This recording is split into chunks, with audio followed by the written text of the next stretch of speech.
Negra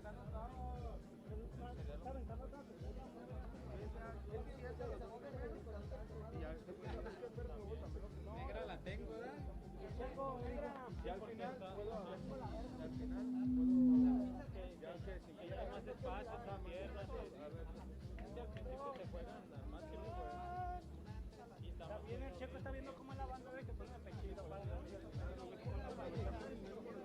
tener una, güey.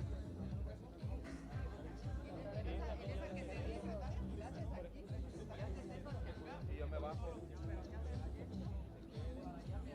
No, porque hay que ver más que nosotros, ese güey.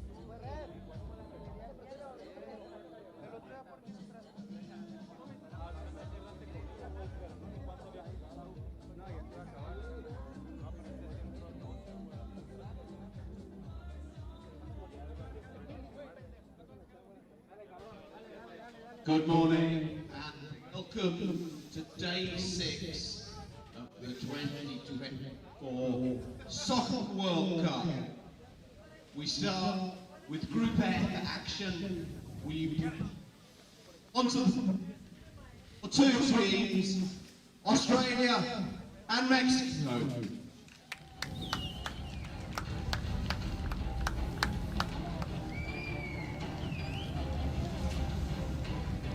Good morning from day 6 of the 2024 Soccer World Cup from Muscat, Oman.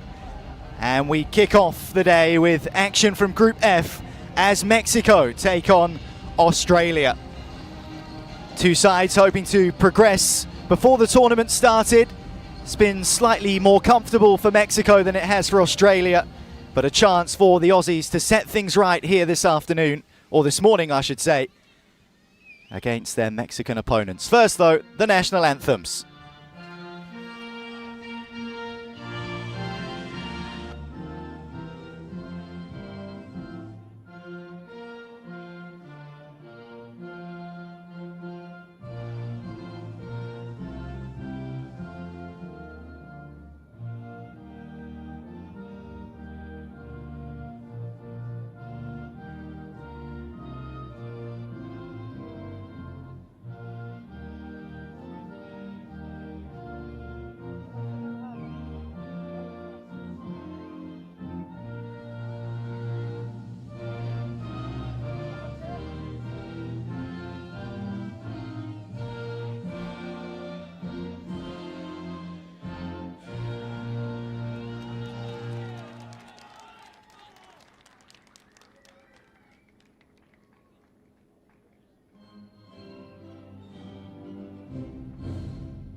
Good morning from the Middle East. Just approaching 9 o'clock local time, and so Group F gets day 6 kick-started of the Soccer World Cup. And Mexico have had a fast start to their group stage campaign, winners in both of their games, 6-0 over Peru and 2-1 over Latvia, hoping to go 3 from 3 as they take on the Aussies this afternoon. Sergio Lopez, the coach, says Mexico are here to win this tournament. They have a chance to progress through to the last 16 with a result against Australia today. Well, once again, excellently represented by our match officials, Ishtok Milicic and Justin Bebbington, tasked with taking charge of this one. Australia well represented both in the coaching team and in the stands as well. And here's how they have travelled to Oman with this list of players. A multicultural side from the east coast of Australia primarily. Players to watch out for include Sam Young and Benam Ramandi. And for the Aussies, they say that they're pretty devastated with how things have gone for them so far, but they're not going to give up the fight here against the Mexico side, who so far have been faultless in Group F. My name's Niall McCaw, I'll be taking you through the action this morning alongside Martin Scoop Hopkins. I had a conversation with the Australian team just a few minutes before they strode out onto the pitch, and they're determined to put right the wrongs of their first group games. Yeah, they've been very unlucky. Morning, Niall. Narrow losses in both their first two games. 2-1 against Albania and 2-1 against Latvia. By contrast, Mexico, who had a good tournament last time in 2023, reached the last four, have started with a couple of wins and emphatically 6-0 against Peru, and they look as if they mean business. Australia have to win to stay in the competition. Yeah, simply put, if the Aussies don't win this game, they're out. And that will hurt them. We know how competitive a nation Australia is across all sports.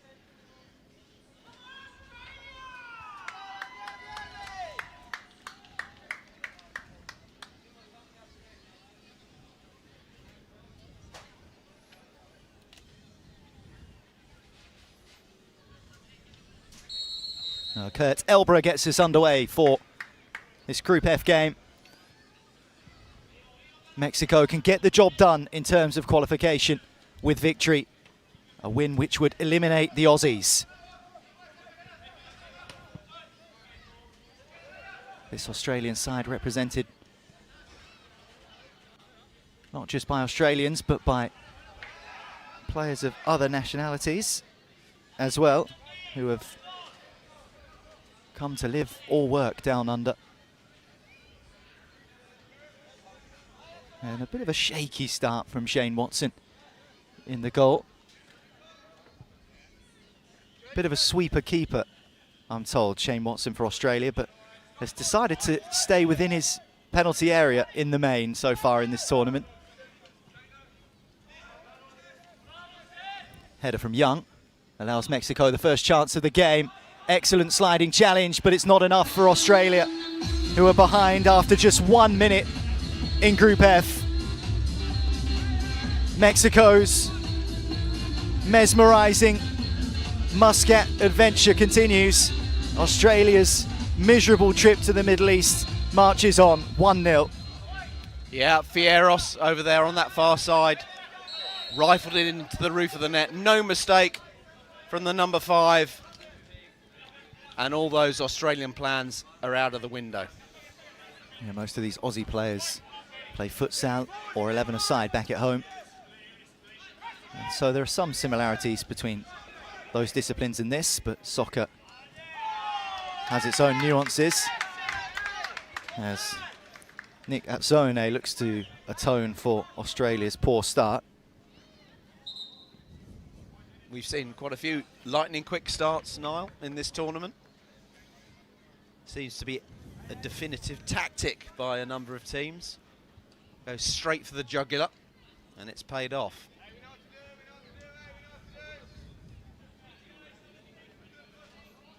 Luis Gomez for Mexico. Returned to him by Jose Pulido.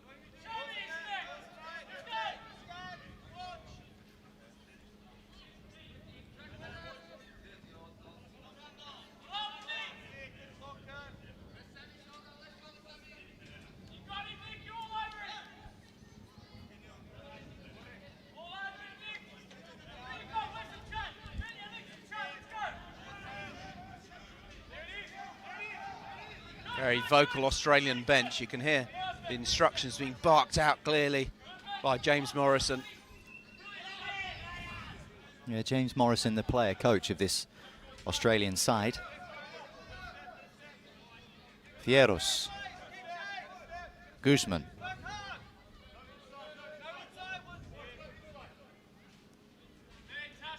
Mexican skipper goes all the way home. Pressure applied by Zone for Australia. He's left a bit of space here for Pulido. Dashes back in time.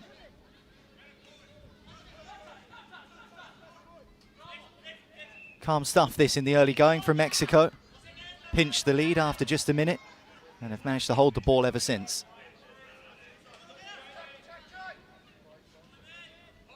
Smell of fresh paint pierces the air. We've had new lines sprayed this morning, and I'm sure they'll set and dry pretty quickly in this Middle Eastern morning sunshine. Would have thought they'd have dried almost instantaneously in this heat. Great the attention to detail in this tournament. Guzman with the effort deflected off the back of Fierros, and it nearly worked out favourably for Mexico. But Australia looking to advance. Australia so close to that equaliser. And the effort over the top and into the big screen. Lovely flowing move that down that far side. Great ball from Young, angled into the penalty area. Zone drifting in. But he could only put his effort over. Well, from the Australian contingent, I think finishing chances has been the biggest frustration so far in this tournament. Of course, sharing a group with Albania, Latvia and Peru, as well as Mexico.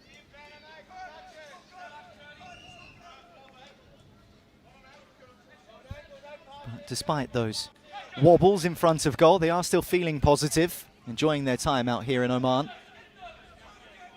as are Mexico, who hold the early advantage in Group F, not just in this game, but in the table as well. Looking strong. Flicked away from goal by the defending Australians. Guzman.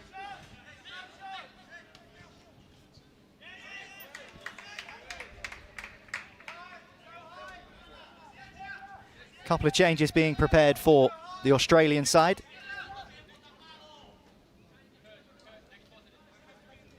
Budarid and Andre De Silva also being ready to come on. Mexico have 4 awaiting their introduction.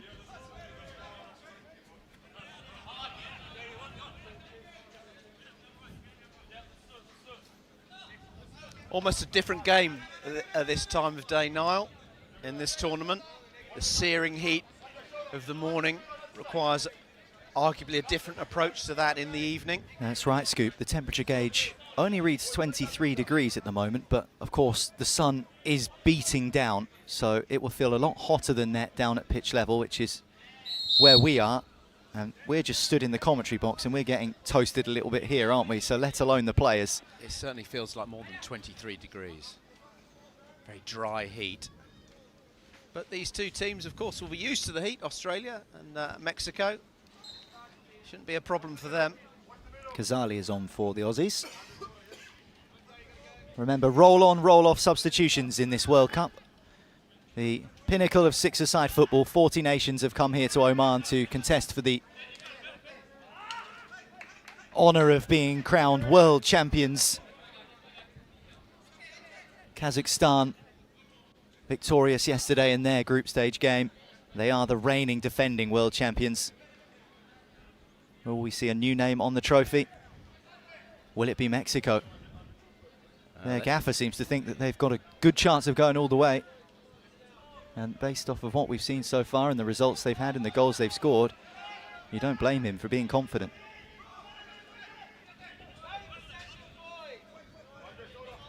Hernandez. Perfect approach in this heat. Keep hold of the ball. Make your opponents do the running. It's well won back by Australia. Andre De Silva. Oh my word. Goes all the way over the advertising boards. And he hasn't yet resurfaced. Well, we'll have a pause in play. Well, he made a charge for the ball, Andre Da Silva, and good to see him back on his feet now. Difficult one, and he's just going to come off as a sub. George Hull on in his place. Well, I hope he's okay, Da Silva. That's something we've not seen yet at this World Cup. No, he must have been going at some speed. He just seemed to pivot over the advertising hoardings. And he's walking back gingerly. They're quite tall, so that must have been a bit of a fall. Yeah, he's taken the LED screens out as well with the impact. Mexico on the move again. Watson closes the angle, collected here by Young. Good footwork. Doesn't work out for Australia though. Quickly done from Watson. And Young's on the move for the Aussies. Just scuffs his shot past the post. Stambolief on for Australia, the number 7, long hair.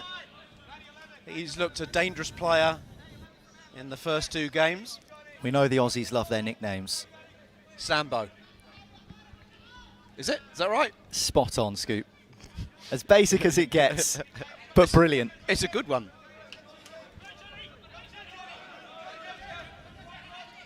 Very busy player, Stambo. Galvan.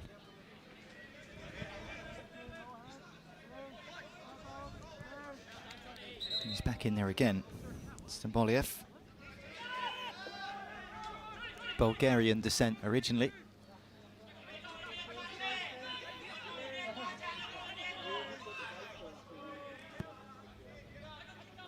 Back towards halfway for Mexico.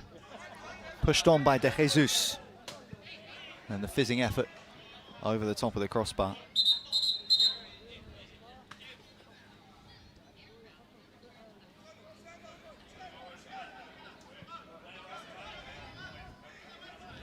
That's a foul. Unquestionably a foul from Michel Navarro.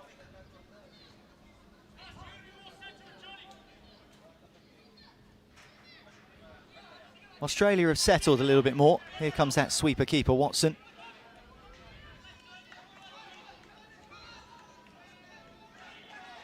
This is better from Australia, isn't it, Scoop? Since going behind inside the first couple of minutes. Yeah, they've shown good character. Mexico kept the ball, made them do the running. But Australia have settled after their nightmare start.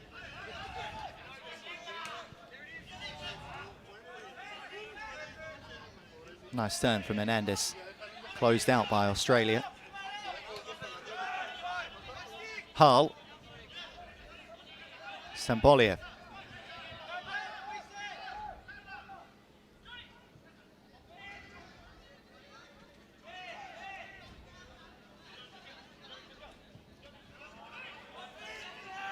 Just tried to turn it around the corner. There were a couple of green and gold shirts in and around that region of the pitch.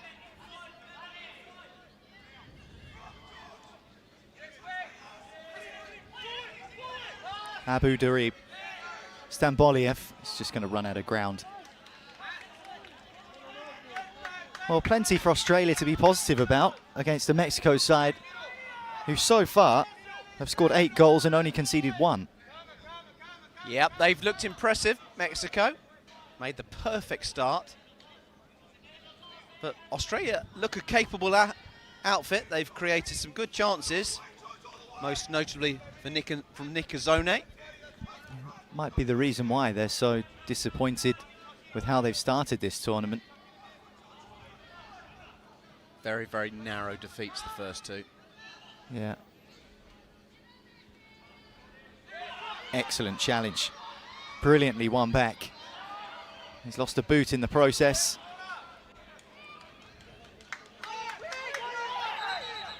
Abu Dhabi, the Australian player, involved, and I think the complaints from the Aussies are that it's not our fault his boot fell off. It will be a corner. Oh, good save. Good save, because he wasn't anticipating that, Luis Gomez. Took a deflection off of his own player. Good reactions, spectacularly diving to his left. Flores, nice turn. Mexico looking to chain up an attack here. Australia with all of their men behind the ball. Excellent pressing. This time from Casali.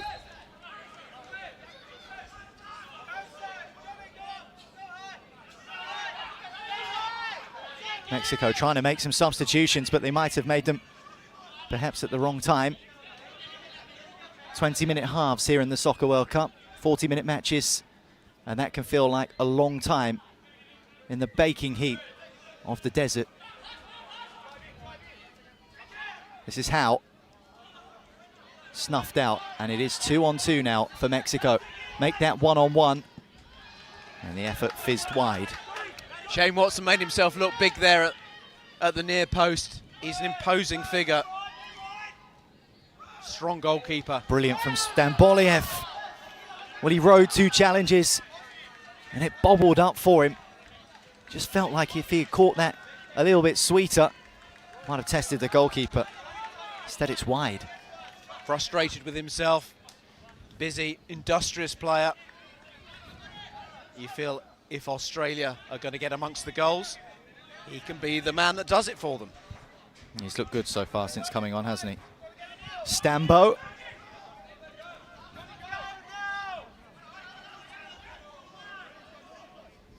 Can see the determination growing in the Australian team.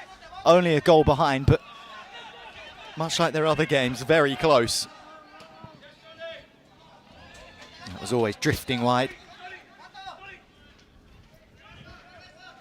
Aside from Mexico's 6-0 win against Peru, this has been a very, very close group. Not a lot between the teams. Very, very narrow late victories. The Albanians were delighted with theirs. I wonder if we could see something similar today.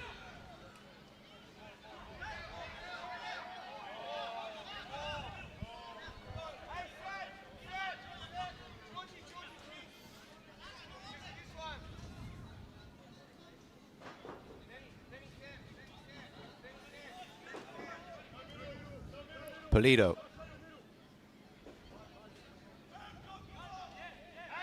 Guzman, back to Gomez.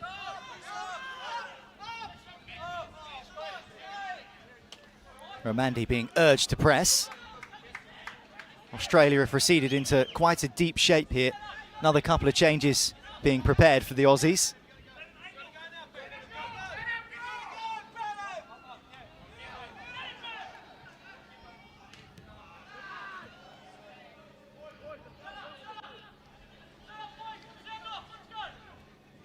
Just 4 minutes until the break.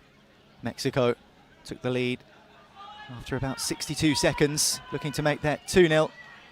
Out comes Watson. Fierro's the man with the goal. Great finish. Haven't quite threatened in the same way. Poor Given corner. straight to Australia, yeah, at the near post. One back by Mexico. Got Shane Watson to thank. Australia, another save for them. And Morrison and Young will return to the action before long. We've seen teams make en masse substitutions in this tournament. And in this sort of heat, it's that sort of approach, it would seem to me, is required because of just how hot it is. But in the evening, I don't think you need to do that in the same way. But some teams have made the substitutions every 5 minutes, no matter what. Well, it's curious, isn't it? We were discussing temperatures earlier on in this first half, and in the evenings it's around 25 to 27 degrees, but the sun's been cooking the pitch all day. At the moment, we're not up at 25, but it feels a lot warmer than that. Prodded away by Young. Australia, you can hear them urging on from the touchlines. It's coming, they're saying. Just need to take their chance. Stamboliev had an effort. There's another side-footed one over the crossbar. Again, good pressure from Australia.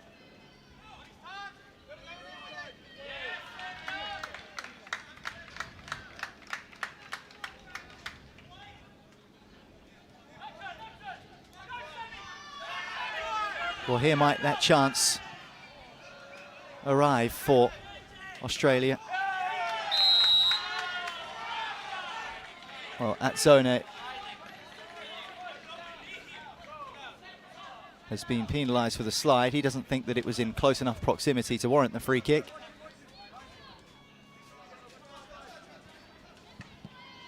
Oh, that's unfortunate for Australia. If it works out for Mexico, then they'll take it gladly. Blocked behind by Atzone. The Aussies have got their tails up, haven't they, in the final stages of the first half? Yeah. But Mexico keep coming, Scoop. They do.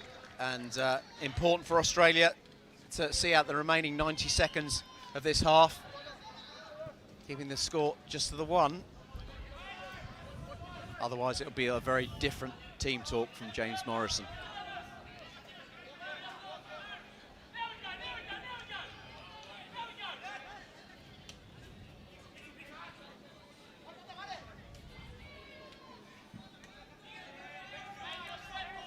Yeah, maybe James Morrison can give them something at half-time.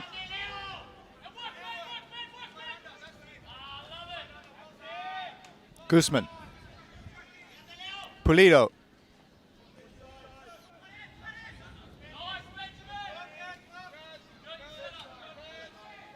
Anguiano. No rush from the Mexicans.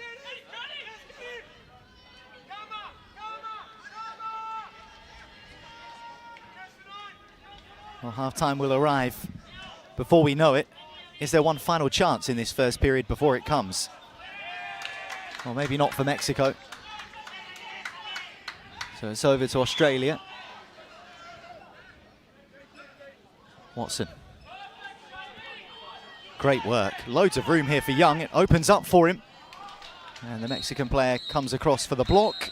And that will do us for the first half in Group F on day 6 of the Soccer World Cup here in Muscat. Mexico looking for a 3rd win in as many games and getting off to the best possible start, scoring after just a minute. But that is their only shot on target of the morning. Australia have been brave, they've been bright, but they have no goals to show for their performance. Almost a tale of their tournament. Yeah, nightmare start from the Australians. Mexico seemed to start with intent, going straight for the jugular. Fierros, great finish from him. And you feared for Australia. You could feel their sense of disappointment. But then Australia began to insert themselves in the game. Great couple of chances. Nicazone, the Australian number 23, he should have done better. Put the ball over the bar. And there was another great chance from Stamboliev, who's looked good and busy and industrious. And it's far from over for Australia. Remember, they have got to win both their remaining games to stay in the tournament. So it is a do or die 20 minutes for them.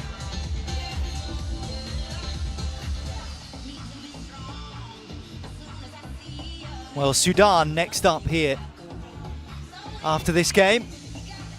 And they've been so well supported from the stands in all of their group stage games so far. They beat England on match day 1, the Sudanese. A 1-0 victory. I hope it's not too early for the band. Well, I haven't seen any drums or tambourines filtering in yet, Scoop. Early days yet. A lot of colour. Sudan, not that far away. Northeast Africa, large country. But most of the Sudanese, we are told, are based here in Oman. So they are being well supported. And it's a tough ask for them because they played last night. And I saw their main player and captain, Walid Mohammed, limping away from the ground. Ice applied to his lower limb. He's a key player for them. But they've given us great entertainment in the tournament, Sudan, and they will always savour their 1-0 win against England, which was greeted by rapturous scenes all around. We'll see how they get on after this, but first off, the small matter of this game in Group F between Mexico and Australia. And as you rightly suggested, Scoop, Australia need to make a comeback in this second half. If they don't, they're going out and they're going home with one group game to spare.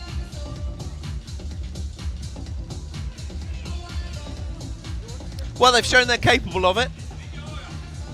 Australia, they've given a good account of themselves, but results haven't quite gone their way. Those first two games were narrow losses, as we were saying, and it's been a good learning experience for the Socceroos as they... Is that Socceroos with an A? I think it should be, right? Yes, yeah. I think we can make an amendment to that nickname, yes. Can't we? Yeah. Socceroos. Socceroos. James Morrison, who is a player himself, don't forget, gives the team talk. The Australians trying to get a bit of shade under the advertising hoarding. Mexicans content to stand on the touchline in full sunshine. Well, it's not like either of these sets of players aren't used to searing hot temperatures, but Australia, I think, probably taking the wise approach of standing in the shade. There they are, just re-emerging. Well represented in the stands by family and friends, the Aussies. Elijah Howe, his old man, is in the back row of the stand, apparently. Travelled all the way from Canberra to be here to offer support. Bit of a mixed bag in terms of the Australian teams. Most of them from the east coast of the country. A few from Brisbane. Few from Canberra, but all of them fair dinkum Australians, I suppose you could say, even though there is a mixed heritage running through this side. And you may spot that there is the word mosaic written on the bottom of the Australia shirts, and that is in reference to the Mosaic Metros Sports Club, in which the Australian team manager Jared is a key part of, and helps to promote multiculturalism in sport within Australia, and more specifically within that East Coast region. And what better way to inspire than by turning things around in the second half and picking up that elusive first point and first win of the tournament. They've deserved more, Niall, than they've got. They'll have to come from behind if they are to do that. Mexico through Fierros with the early lead in the game, which they've held on to ever since. So back underway then. This is Alcaraz for Mexico.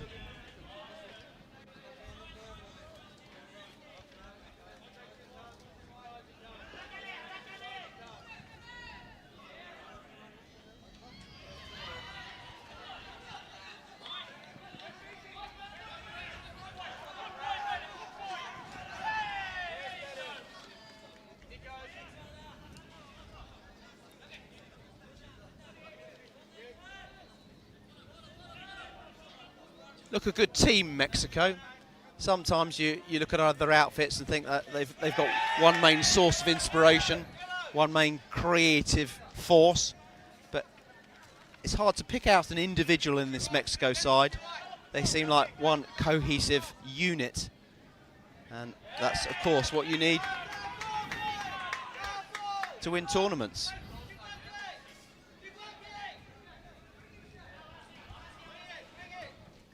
Forward from Watson, who's had a good tournament.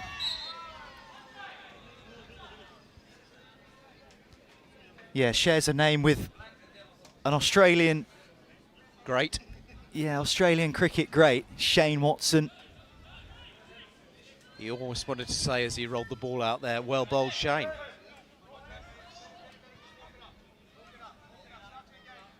Well, he doesn't have the pads, but he does have the gloves, Watto.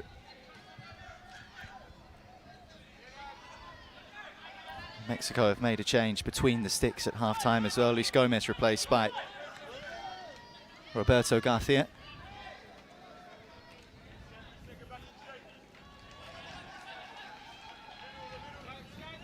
Yeah, it's good to see the goalkeepers all the goalkeepers being used. Egypt used 3 last night. They did.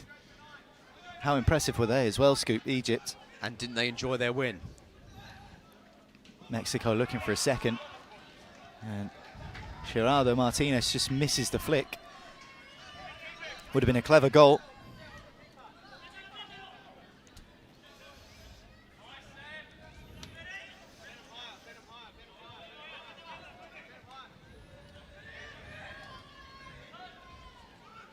That's Sone for Australia. Hunting for that response.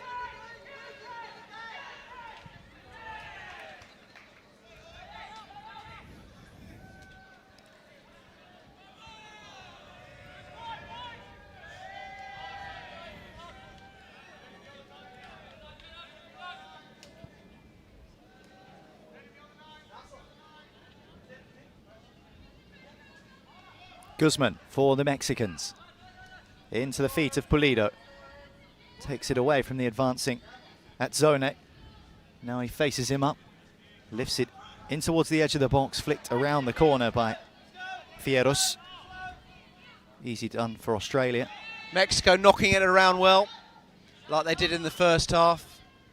And Australia compact, maintaining their shape, repelling Mexico. They must wish they'd done that from the off.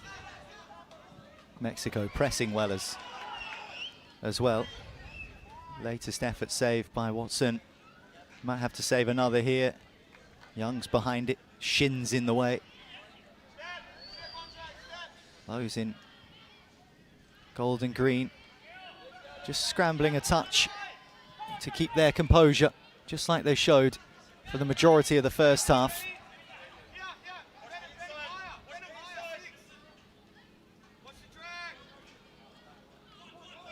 Well taken inside the penalty area. And Young comes over halfway for the Aussies.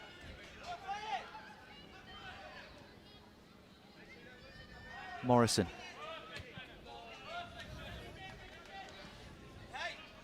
Watson for the Australian team.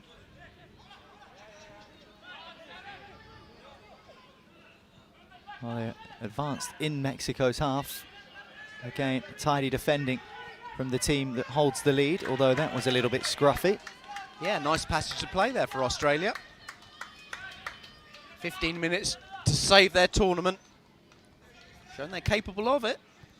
Elborough on for the Aussies. You can make as many subs as you like, remember.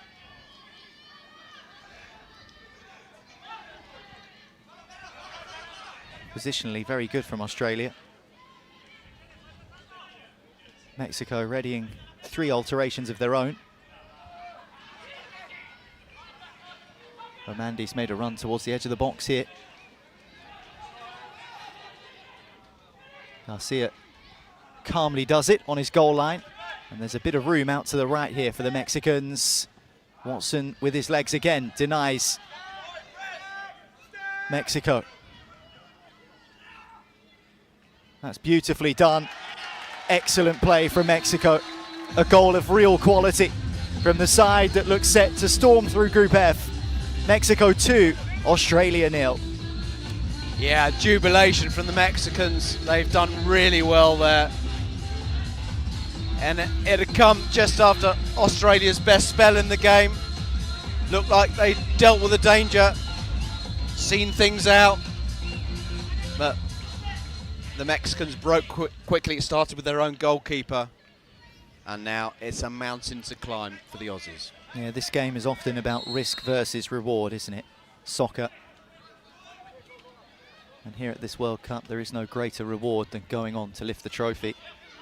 But the element of risk there was the goalkeeper Garcia, who came on as a half-time substitute for Mexico, just rolling the ball along his goal line under some significant Australian pressure. They managed to find the outlet, and then they managed to find the goal.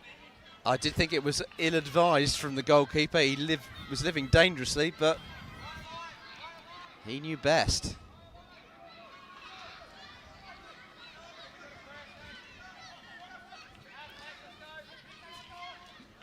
It's a lesser spotted thing, goalkeepers scoring in 11-a-side football, but here in 6-a-side, you see it quite regularly, and we've seen that this World Cup, and we've seen some stunners. And it's always exciting when you see a goalkeeper score. Different skills required from the goalkeeper in six-a-side. Chance on the counter for the Aussies. What can they make of this? Well, unfortunately, not much. Abu Dhabi did try his best. Angle was closed down.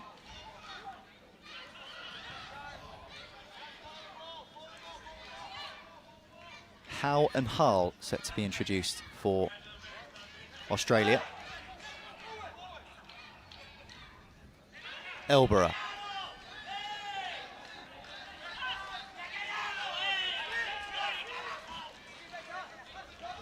Sergio Lopez barking instructions.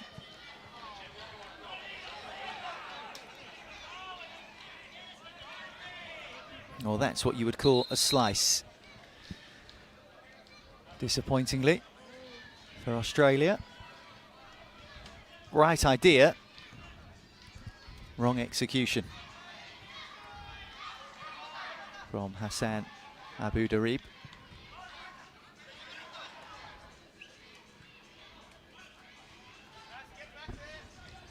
Well, Mexico put 2 past Latvia and received 1 in response. They put 6 past Peru. Looking for a third here against the Aussies.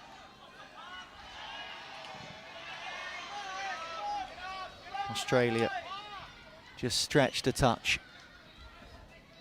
Mexico beginning to get into their groove. I think they can consider themselves unlucky really in this tournament. Very, very fine margins. Australia giving a good account of themselves. Look more than capable. Not quite gone their way, not quite had the rub of the green.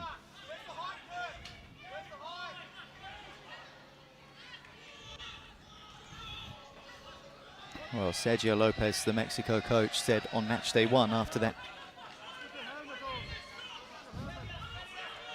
opening game victory that he was proud of the courage and the effort of his players, the commitment to the cause more than anything else.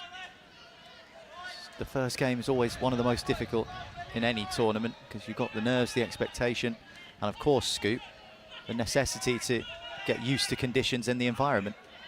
Yeah, it's a factor here. Mexico, of course, did well last time. They were third. Kazakhstan, the winners in the final against Ukraine. But in the third place playoff, Mexico beat Croatia 2-0, and we know what a good side Croatia always have. Yeah, it's an excellent point. Good save from Watson. And Australia might be able to come up the other end here. Oh, and he goes over in the penalty area. And the decision is... It must be. Surely a sin bin at the very least. Yes. So Mexico will be reduced to 5 players for the next 2 minutes. That's what happens when you receive a yellow card in soccer. It's Navarro who's off on the sidelines. I think the Mexican knew what he was doing. Just outside the area. Well, we're just watching the replays here down in front of us. Really well played from Abu Dhabi. Referee coming over to look at the video system. And well, at the moment the decision, Scoop, is it's outside the area. It's a free kick and Mexico are a man down, but these are moments upon which games turn. We do have RVAS, video technology, the referee's video assistance system here at this tournament. Which we have enjoyed. Yeah, we have. He goes over inside the box, doesn't he? But maybe the referee's just deliberating where the contact initially took place. At the very least, it's a set piece in a good position for the Aussies, but a penalty might arguably be even better for them. Saw an excellent soccer penalty scored last night by Egypt. What's the referee's decision? No penalty is the decision. Just heard the referee shout it. So it will be a free kick. And the check is complete. Very, very unlucky for the Australians. Mexico now a man down for 2 minutes. I feel like this has to go for the Aussies. If they're going to get a point and have dreams of 3 and a remarkable turnaround, then simply put, this needs to go in.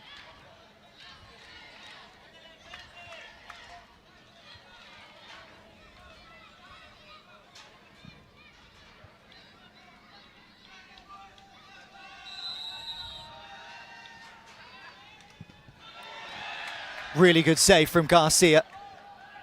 It was right at him. And it will be a corner for Australia. They worked it delicately, and Stamboliev had the opportunity to strike it goalwards. It was on target, but the goalkeeper behind it. Now Mexico trying to catch Australia. A little bit of frustration there from Stamboliev. He's going to be sin-binned. Frustration from that free kick.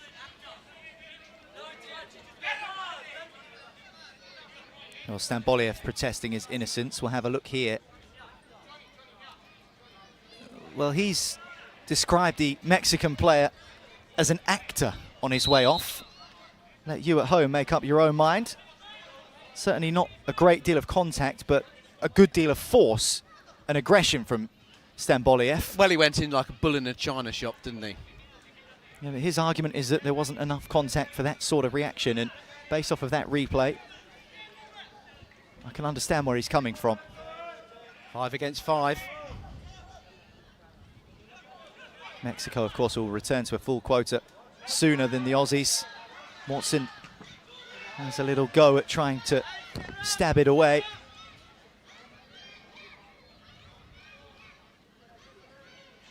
Well, Sergio Lopez, the Mexico coach, just reminding the referees that their sin bin will soon elapse. The third kills this game for the Mexicans.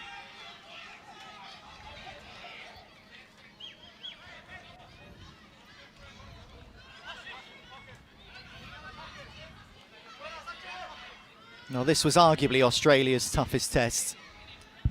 And again, they've been competitive.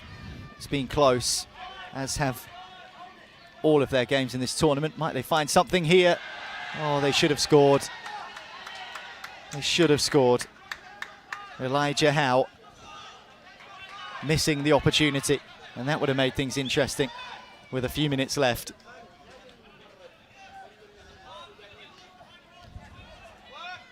Mexico with the latest effort blocked away. Stabbed out of the box. Excellent save from Watson. Kazali now for Australia. Brilliant footwork from Abu Dhareeb. The Aussies want a corner.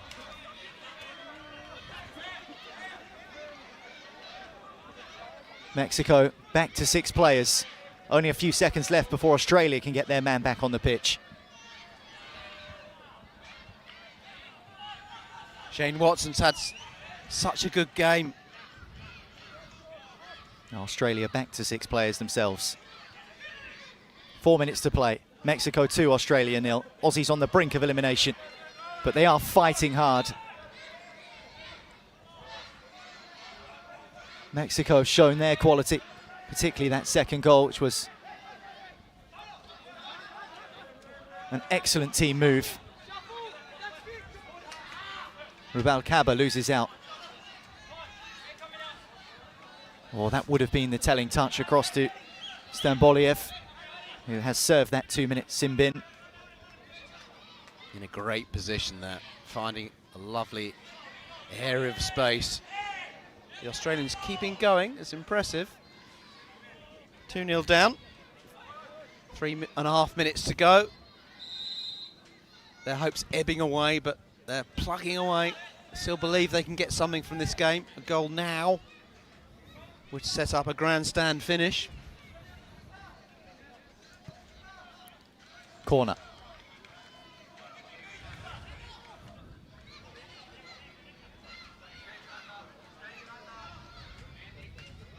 Atsone. Oh, nice.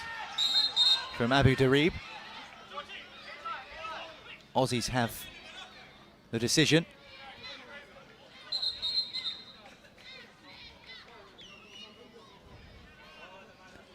Australia's captain, Sam Young, back on the pitch for the dying stages.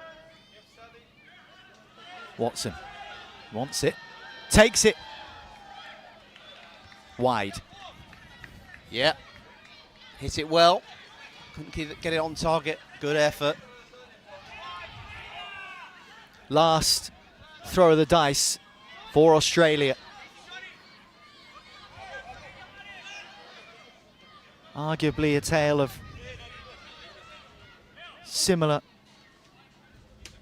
standing to their previous two group stage games. Is it the same old story for the Aussies? Unable to finish their chances, but valiant and competitive.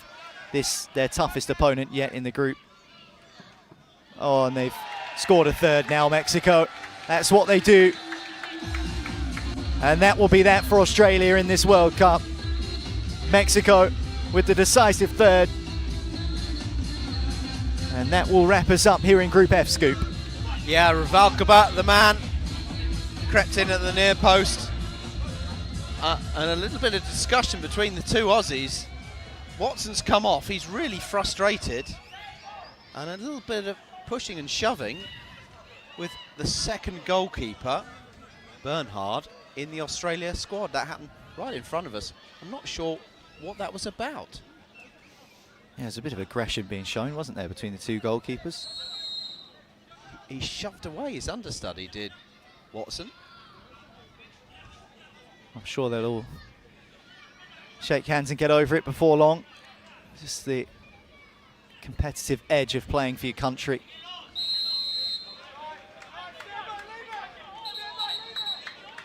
I mean, you can see why Australia would want to give the understudy goalkeeper this chance to get on the field during the tournament. Great effort, good save. Australia can't score. Maybe that's their tournament in a nutshell. Australia can't score. Another golden opportunity. Would have been a consolation, of course, but Nick Atzone can only rise it over the top. Yeah, you just feel that the crucial moment in this game when the scores were only 1-0 was that miss by Nick Atzone. And the goal away to our left.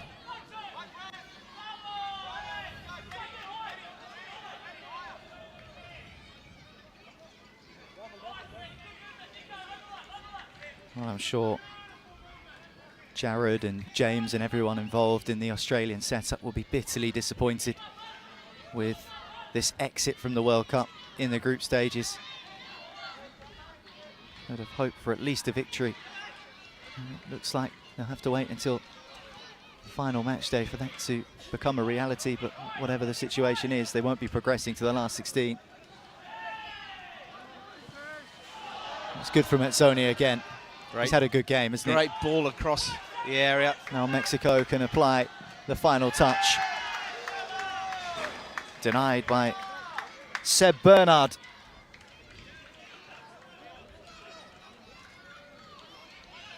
I'm still not sure what the disagreement was between the two Aussie goalkeepers on the touchline.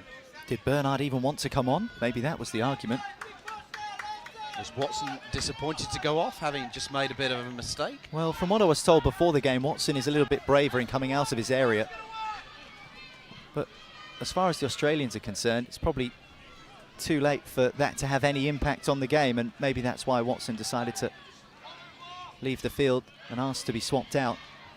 Anyway, we can only speculate on that. He came off, didn't he? I assumed he was giving his understudy the opportunity to get on the field.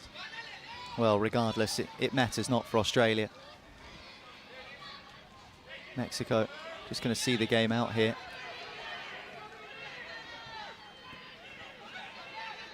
The Mexican number 12 has had a good game.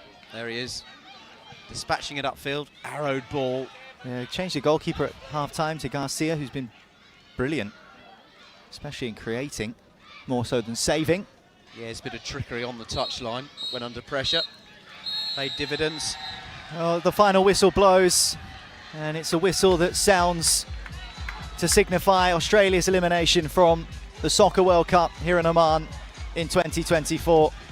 It's not through lack of effort, lack of fight or determination or even competition for those in green and gold, but perhaps just maybe not quite having the rub of the green or the quality at times to secure a victory which would have kept them alive in the tournament. Mexico continue to flex their muscles, continue to show why they are one of the sides likely to go through to the knockout stages.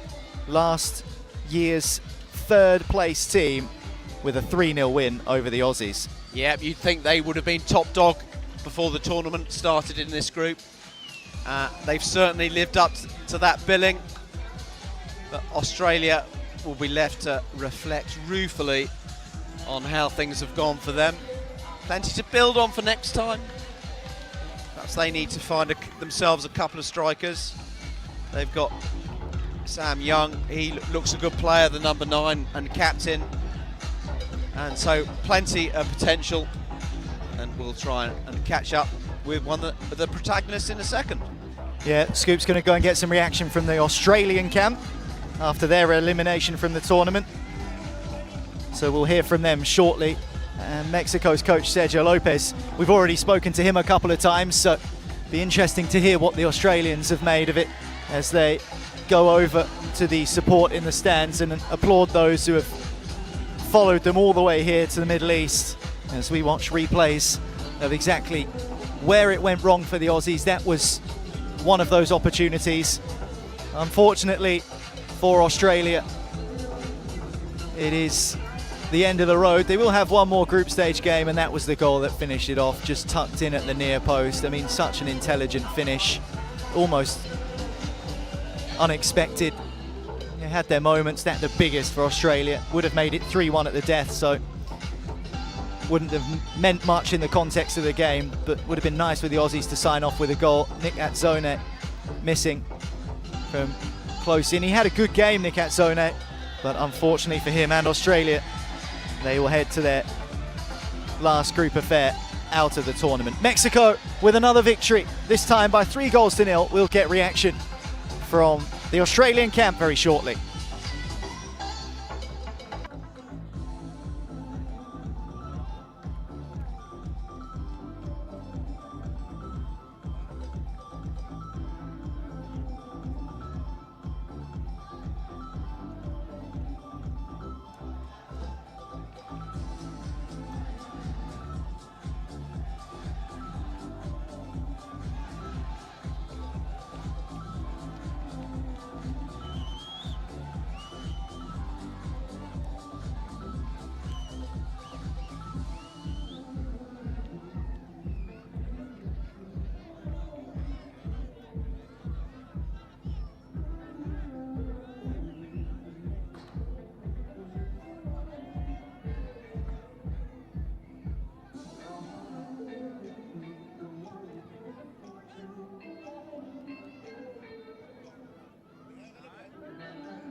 Further group action here at the Soccer World Cup in Oman 2024. Action from Group G on the way next.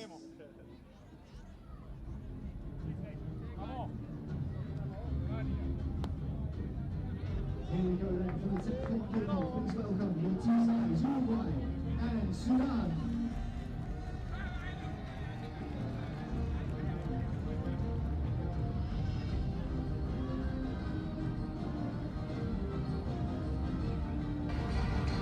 And so to Group G and a clash between Sudan and Uruguay.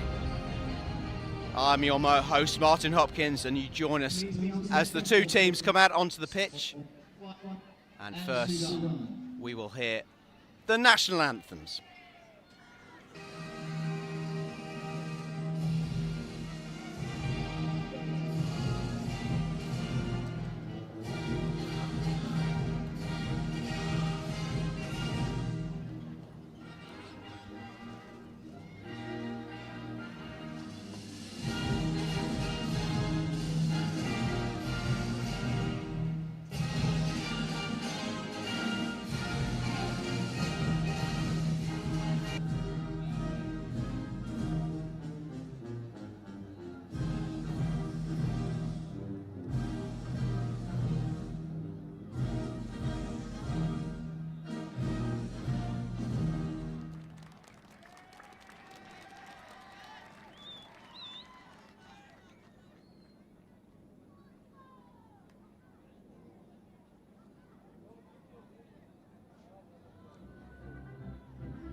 So the two national anthems, and let's take a look at Uruguay's squad under coach Carlos Navarro. Uruguay looking to seal their passage into the knockout stages. The man to watch for them is Ignacio Saldana, the forward and captain.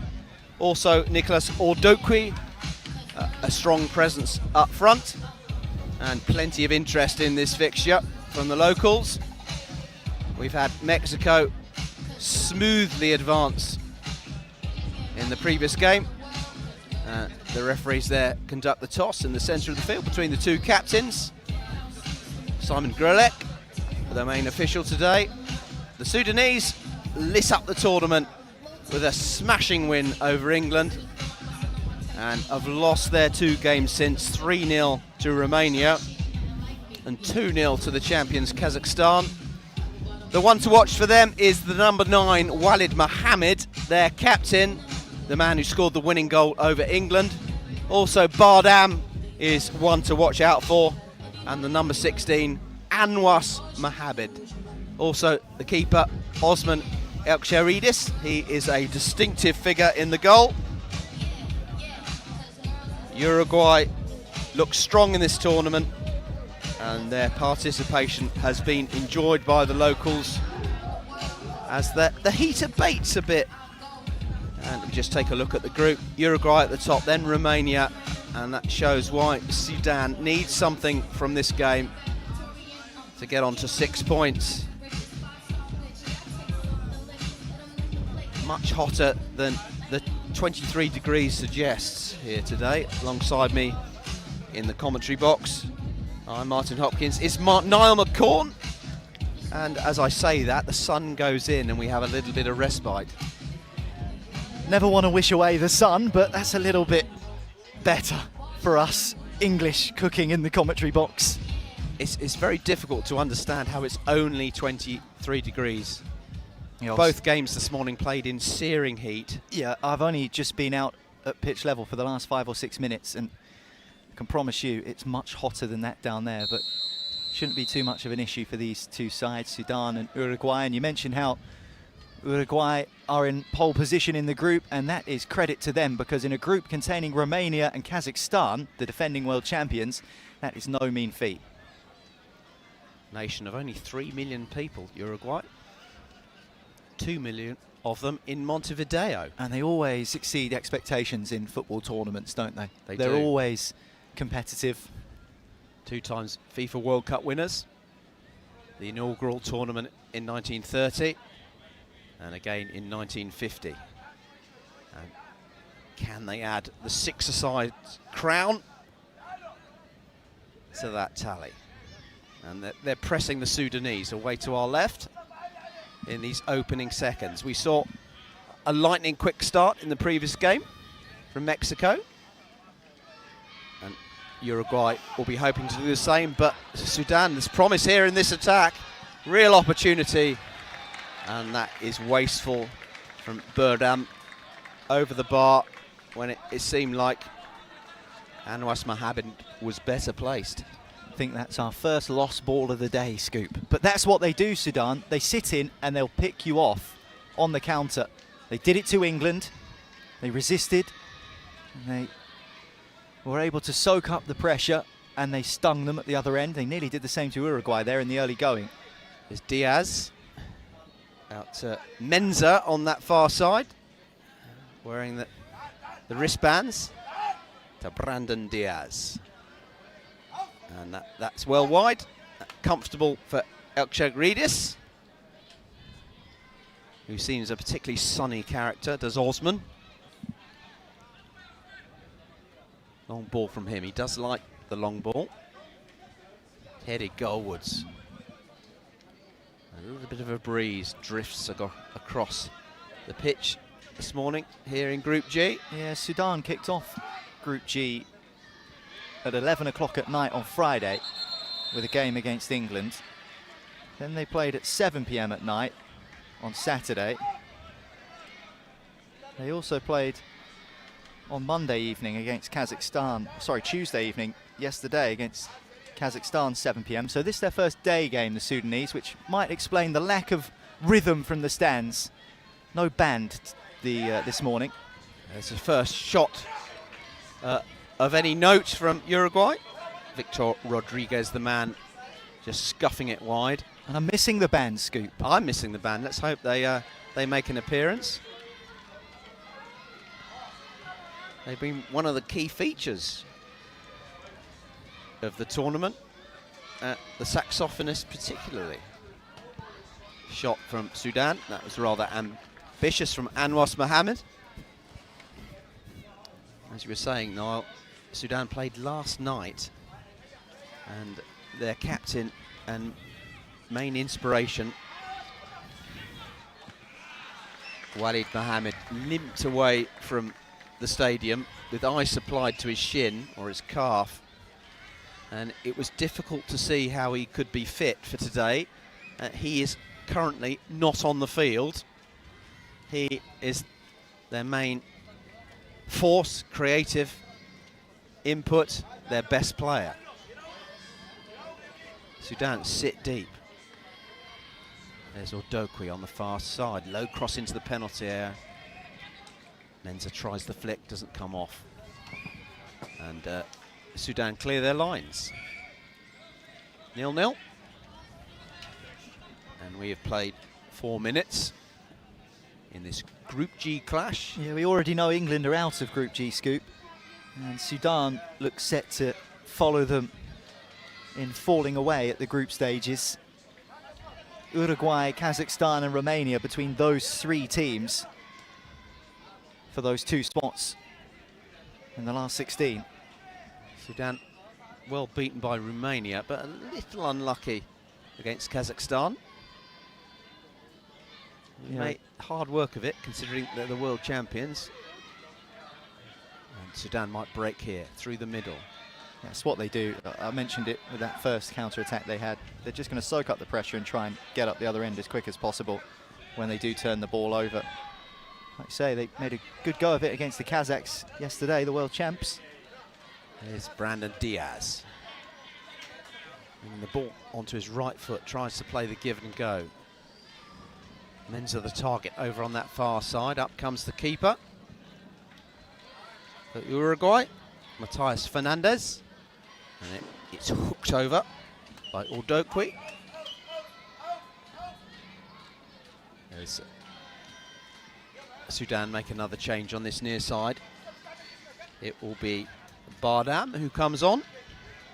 Forward player. One of 3 forwards in the Sudan squad. Anwas Mohammed and Walid Mohammed the others. Long ball forward from the goalkeeper. Half a chance here. There's Menza lifting it over the keeper. Cleared off the line though. First effort from the Uruguayans on target, and it's Menza. Just tried to flick it over Osman El Kharides. But Sudan clear their lines. Yeah, they do. You used the word lift there to describe that effort towards goal, and that's exactly what happened in return. It was lifted back away from the goal line. Sudan living a little dangerously, not just in terms of defending, but also with the referees by the looks of things. A bit of a talking to over on the far side there. Long ball forward from Osman El Kharides. Just out of play. You wonder if that weapon could have been better used. Sometimes it's just giving the ball straight back to the opposition. Here's Fernandez. There is that opportunity. Just see it there on the replay, Scoop. As Uruguay come forward once again. Here's Brandon Diaz. Does well. Skips past one. Finds a little pocket of space. The official on this side blows for the foul, for the push. Some local colour over on that far side in the corner. Holding up an I Love Oman banner. Yeah, the Omanis in action tonight against their Middle Eastern rivals Qatar from Group A. Fernandez saves. And it's a corner. Host nation already through, of course, Scoop. No, it's not a goal kick. And I'm sure that the stands will be filling up as the day progresses, as the evening draws in. Of course, we're a long way from that stage at the moment, but still plenty of soccer to be played between now and then. Oman versus Qatar for the honour of being group winners, I think. Yep. In Group A. Oman have not blotted their copybook thus far, and there's been a buzz around the place whenever they have played. Here come the South American side. Shot well over from Ordokwi. The Uruguayans have not quite brought their shooting boots yet. They haven't started with quite the same intensity that some other sides have started, say Mexico, earlier on. Yeah, they've not been as intense as the previous group games they've had either. I mean, they absolutely demolished England, didn't they? They did. Greater guile shown. Know-how, knowledge from the Uruguayans. England taught a footballing lesson and were lucky to escape with only the 5 against. It's Ahmed back to his keeper. Another long ball upfield. Headed down. That's a good bit of play from the Sudanese. Here's Walid Mohammed. 2 ahead of him. El Badawi's taken up a good position on the right-hand side.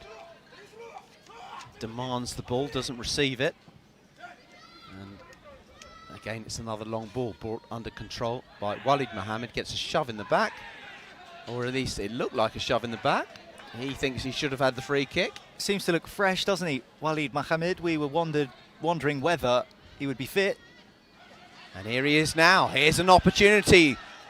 Sudan, can they take full advantage on the break? Over to that far side. Here's an opportunity, and it's spurned from Bardam. He missed the ball, completely missed the ball. In a great position. And now Uruguay can counter down this left. To Menza. Slower pace to this game. Brandon Diaz has it. Goes for the shot, saved by Alcaridis. Good effort. But Alcaridis was equal to it. And it's cleared up the other end of the field. Yeah, Sudan, they're crafty, aren't they? They're really crafty. Just see when Walid Mohammed came away for that counter-attack, there were two options either side of him. And the Sudanese unable to make the Uruguayans pay. Certainly feel that there's less intensity about Uruguay. And I think they need to be wary, because with Romania and Kazakhstan in their group, you don't want to be pulling any punches whatsoever, because those two teams are two teams who are the finalists of the Euro Cup in 2023. Two teams who are tournament veterans. Great cross there. Oh, and he spilled it at the keeper. Picked up by Walid Mohammed. Mohammed, real chance. Can he get his shot in? Saved by the keeper. Still it's Walid Mohammed. And it drifts into the arms of the goalkeeper. Most impressive spell of the game so far for the East Africans. Waste. A waste from Sudan. Just put the ball in the goal. I mean, this game, it can be complicated at times, but that's as simple as it gets. The goalkeeper drops the ball. They managed to find the spare man, just smash it in the net. And they didn't. They took an extra touch, and those light blue shirts are back in time. Here's Menza over on the far side. Little flick from him to Aldokwi. Looks as if he might fancy the shot. Menza takes up a dangerous position. Now it's a good throw out from Sudan. And potentially an opportunity here, breaking quickly. Can't find Walid Mohammed and Bardam. They do look dangerous on that counter. To Diaz, taking the sting out of the game. 0-0, 12 minutes played here in Group G. Up comes Matthias Fernandez, the Uruguayan goalkeeper. A wall of red shirts in front of him. Diaz. Aldokwi, driven ball in, and Menza tried to meet it spectacularly, but was unable to make contact. I think the camera angles make that look closer than it was. He was nowhere near that, Menza. Another long ball forward. That's a definite tactic from Sudan, trying to hit the front man early. Goalkeeper didn't catch that one cleanly either, Scoot, having dropped one previously in this first half. Victor Rodriguez out to Diaz. Binoli to Diaz. Rodriguez. Diaz advancing forward, finding a bit of space. Foot in from El Badawi. Referee intervenes. And it's going to be a free kick to Uruguay in a dangerous position. Goalless. Can Uruguay make the breakthrough here? Looked a decent side, Uruguay. Yeah, they have. They've been impressive.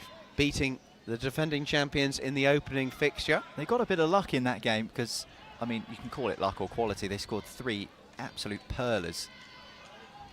And it gave them the platform and gave them a bit of a fear factor as well in this group. Victor Rodriguez strikes it left-footed, gets a second opportunity. There's Menza, draws the save from the Sudan goalkeeper, who throws it out long. Trying to find Rodriguez.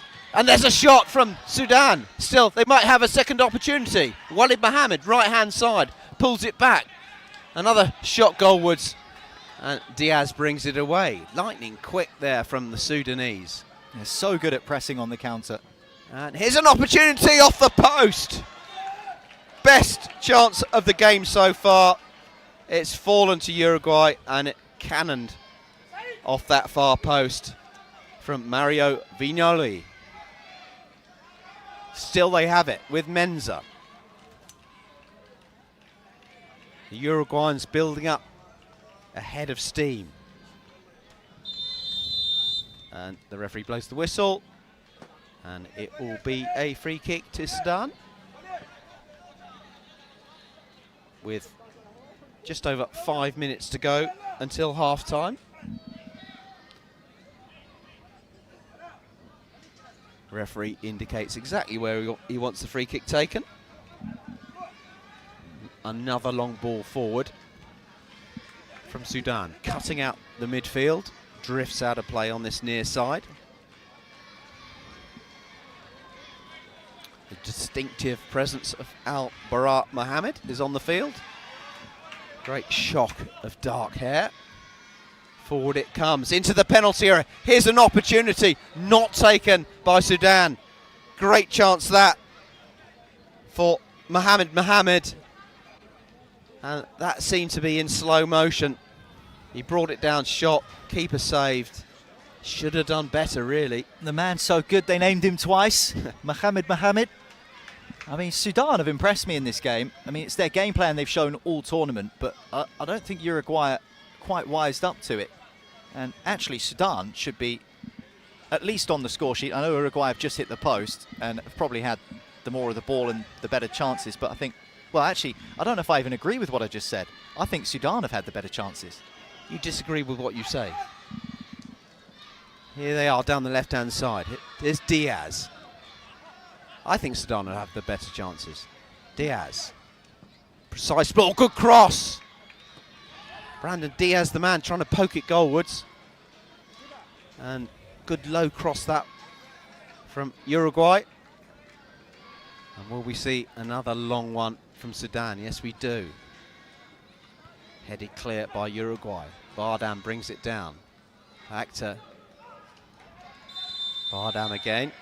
Mohammed with the header goalwards. One of 4 Mohammeds in the Sudan squad.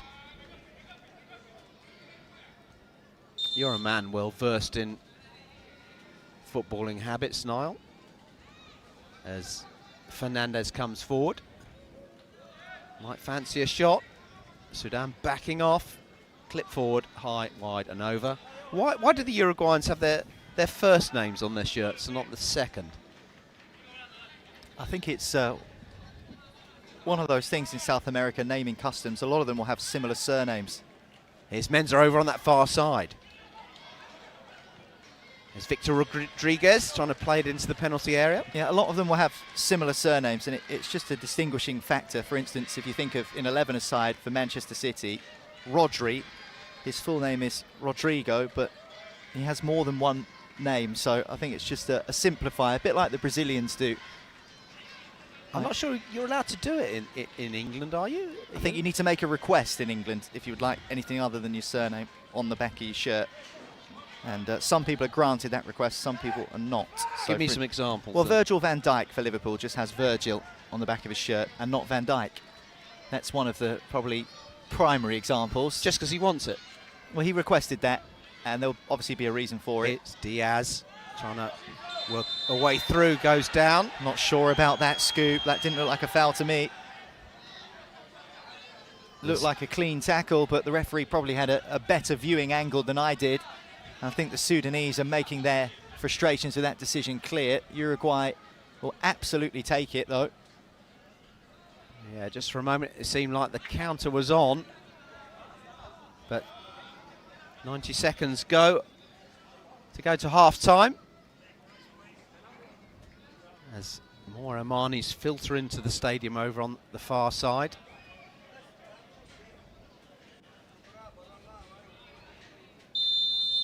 Here is the free kick.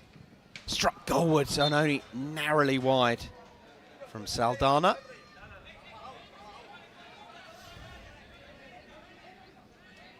Corner ball. Saldana makes his way into the penalty area. Flicked behind once again. It'll be a corner over on that far side. Castro will take it. 0-0. With 30 seconds left of the first half. Out strides Matias Fernandez for Uruguay. Lines up the shot. Decent effort. Cannons off Albarar Mohamed. And Sudan clear up to the halfway line. Little nudge there on Mohamed. Albarat Mohamed with the distinctive shock of hair. Up he gets. Play continues. Here's Diaz, who's been prominent. And he goes down somewhat theatrically. I don't think the officials are buying that. No, it was a good tackle. I mean, we'll get it cleared up on the replay. But that was a good challenge. And unless there's an injury in and amongst all of that, half-time whistle is blown. The medical team are being called onto the pitch. I can hear the yelps of the Uruguayan from here, so I don't want to speculate as to what the issue might be. He does look in some pain. Sometimes when there appears to be minimal contact, can be when a player is in real trouble. It seemed innocuous. Well, it looked like a fair challenge to me. I hope I haven't jumped the gun, having watched the replay. We'll be able to find out a little more, but he does look in some significant discomfort there, doesn't he? And it's half-time, so you would think if he wasn't, he would be getting to his feet and getting out of the sun. So, 0-0. That, to me, tells its story. Those statistics, 4 shots on target for Sudan, pretty much all of them trying to pinch the ball back from Uruguay on the counter-attack. And they've had a couple of opportunities in which the goal was gaping Sudan. I think they should be in the lead in this game. I know Uruguay have hit the post scoop, but for me, Sudan, their chances have been the cleaner, the clearer, and they were wasteful with them. I think that they tried to overplay in that situation, and sometimes you just need to concede. You're playing against a better team, which Sudan are. Uruguay are a better side. They've shown that throughout this group phase. And when that's the case, you just have to score at any cost. And I think they're just guilty of overplaying a little bit, and maybe we'll see some of those examples here as we run through the highlights of the first half. But yeah, all in all for me, I think Sudan should be feeling unfortunate that they're not in front, despite the dominance of the Uruguayans in possession. Yep, it's been, much of the play has been in the light blue shirts towards that goal away to our left. In terms of passages of play, coherent football, but the Sudanese have been content to sit back. This was a big chance, really big chance. Just score, shoot. First time, prod it in. They're forced wide, scratchy shot. And there was another one as well. This even bigger. Have to score. Keeper does well. Yeah, the effort was straight at the goalkeeper. I mean, that has to go in as well from Uruguay, by the way. We're talking about missed chances for Sudan. That one has to go in the back of the net for Uruguay. You score the goal, you put more pressure on Sudan, they're still going to bank back and try and counter on you. Hits the post from pretty much 3/4 of an open goal. And that's how the half ended. And he's still on the ground, by the way, the Uruguayan player receiving treatment after that challenge. So, real concern in the Uruguay camp. Sudan have sought some shade away to our right, but the Uruguayans have stayed on the field around their player. Yeah, bodies will start to creak and ache, especially you think of Canada, for example, who played all 4 of their group stage games on consecutive days, Scoop. Some of those daytime games as well. So in the searing heat, yeah, you can consider the Canadians unlucky, and the stretcher is being called. Yeah, absolutely. And you know, you think these games they're only 40 minutes, but in this heat with this intensity, and you're not on for all 40 minutes the majority of the time, but you need to take these things into consideration. And you know, bodies will start to slow down and fatigue the longer the tournament goes on. Maybe we're seeing a little bit of that from Uruguay this morning, but as you mentioned, the stretcher is on the field and we will have a bit of a delay. And wishing him all the best as he leaves the field of play. Strap, left knee. I can't see who it is. His number has been obscured. Is it Menza? No, it's not Menza, he's still there. So the Uruguayan squad reduced in numbers, and we wish the Uruguayan player well. Sudan come out for the second half. It's 10:30 almost, local time. In day 6 of the 2024 Soccer World Cup. More action this morning, don't forget. Niall, you've got a game coming up. Yeah, I do. Exciting one as well. In Group E, where we've seen some good performances. France in that group, but this game, Poland against Turkey. Turkey winners in their last group stage game. Completely mobbed me, they did, after the game. Don't know if you saw it. I did see it, yes. I went over to interview their hero of the day, Engin Barisholu, and they basically just started throwing me around like I was in a mosh pit or something. And they're enjoying it, the Turks, and you can understand why, but really hard test for them. This game against Poland will be difficult. Poland have turned up with a swagger, and I dare say a bit of an arrogance actually. From my perspective, I feel like Poland have turned up with that level of confidence that it perhaps does cross over the borderline into arrogance, but sometimes arrogance isn't a bad thing. Why do you say that? I think I might agree with you. I think just the way that they turned up, and they were nonplussed about facing France, and up to that point we had seen France put in a really professional clinical display. They had scored through Djibril Cissé with his first touch of the tournament, and of course with players like him and Abraniak in their side, they are a side to be feared, because people see those names on the team sheet and they think, oh dear, we're in for a game. Then Cissé scores a last minute winner in a friendly against Greece for the French, but they turn up against Poland, and Poland took them to pieces really. So a clinical display from the Poles. They turned up with the confidence and the arrogance that they were going to do the business, and they have so far.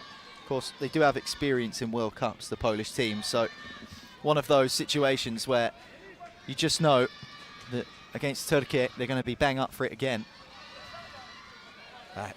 With the Uruguayan goalkeeper, Matthias Fernandez. So what is this second half going to bring? Can Sudan stay in the tournament? Here they come. Had plenty of chances, remember, in that first half. Their tactic very much hit the front men early. Get Walid Mohammed in the action. Get the ball down, get your shots away. Cut out the midfield. Defend well. Here is Walid Mohammed. Shoots goalwards. That one easy for Fernandez. Out to Matthias Menza. But that one wayward. Birdam with the kick in. Not from the designated spot, I don't think. But it's gone the other way.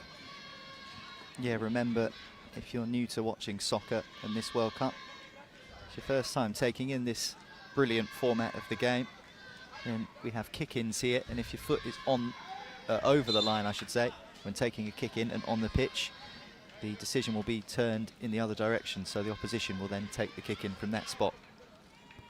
We do see it quite often. The referees are sharp on it. And here's a chance potentially for Sudan. Couldn't get on the end of it though, could Birdam. Brilliant to have some youngsters in the crowd, isn't it, Scoop? It is. Got a few school kids in the stadium offering their support, and I think cheering for Sudan. Well, they're running through their repertoire. The choir away to our left. Here's Victor Rodriguez to Fernandez. Good ball out to that far side. Sudan defending. Matthias Menza twisting, turning. Closed down though by two defenders, and he's forced all the way back to his own keeper. That's great play from Sudan. Yeah, that's what they do. Birdam and Mohammed, the men with the endeavour. Yeah, great press. trying to win the ball as high up as possible, give them the best opportunity of that one-on-one situation. And those two players combining here. Down the left-hand side, here's Badam. Cannons off the defender, brought clear by Uruguay. One back though by Walid Mohammed. Goes one way, then the other. And Matthias Menzer is forced to intervene, and it'll be a corner to Sudan. Bit off the pace this morning, Uruguay. Considering how fluid and ruthless they were against England. Don't want to say they've underestimated Sudan, but they've just not quite looked their usual selves. I'm sensing an opportunity for Sudan. Yeah, me too. In this second half. Yeah, absolutely, Scoop. And of course, Uruguay a man light as well, not due to a sin bin or a red card, but due to that injury that took place right on the cusp of half-time. A result here for Sudan really would put the cat amongst the Group G pigeons. That's the far side. Decent effort that from Castro. Little bit of frustration. He hasn't featured too much in this game so far, coming on in the second half. And he caught that really sweetly, didn't he? There's too much lift on it.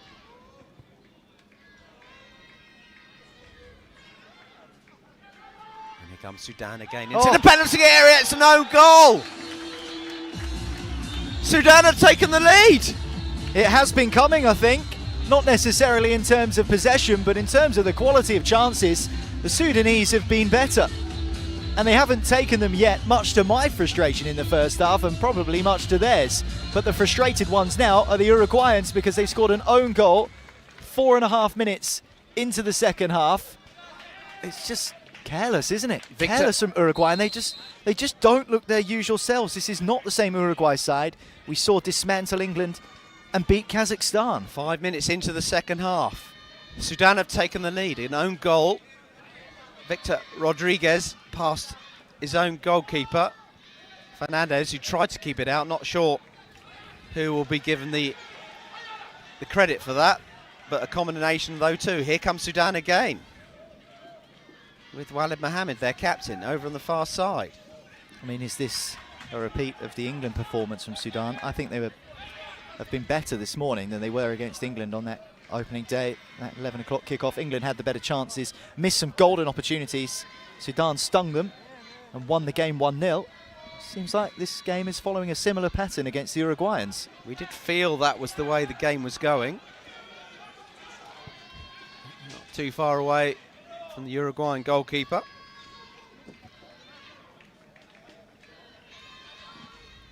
The choir in fine voice opposite. Are they going to be witnessing? Well, we call it a shock, but I'm not so sure it might be a shock. Yes. Based on what we've seen so far. Here comes Sudan again. Real opportunity, and there's a second. Sudan double their advantage. And are we seeing an unexpected result? Bardam, the man who's got the second, a minute after the own goal. And it is Sudan 2, Uruguay 0. Remarkable. That splits Group G wide open. And it's really interesting because if you progress through Group G, you will play either the runner-up or the winner of Group B, and that's the group that contains Germany. So we could be in for a blockbuster last 16 game. And could Sudan be one of the sides involved? 2-0 against Uruguay. They've been brilliant. Uruguay have been off it. And here comes Sudan again. There's another shot from them. Busy goalkeeping. Well, the tournament has been brilliant, hasn't it? And the support from the Omanis and the Sudanese and the Egyptians, all of the Arab nations, the Gulf states as well, really well represented at this tournament. No Sudanese band, no saxophone, no tambourines or drums, but doesn't seem to matter for them, Scoop, because they're winning 2-0 and they're playing brilliant. Well, the band have missed out on some performance from the Northeast Africans. And I wonder how much of a factor the injury in the Uruguayan camp was at half-time. Just think they look a bit sluggish, don't they? Something has taken the wind out of their sails. Yeah, they do. It's maybe the Saldana thought... Sorry, no. I was going to say maybe the thought of facing Germany will put some wind back in their sails, because if they finish runners-up in this group, that's who they'll be drawn against.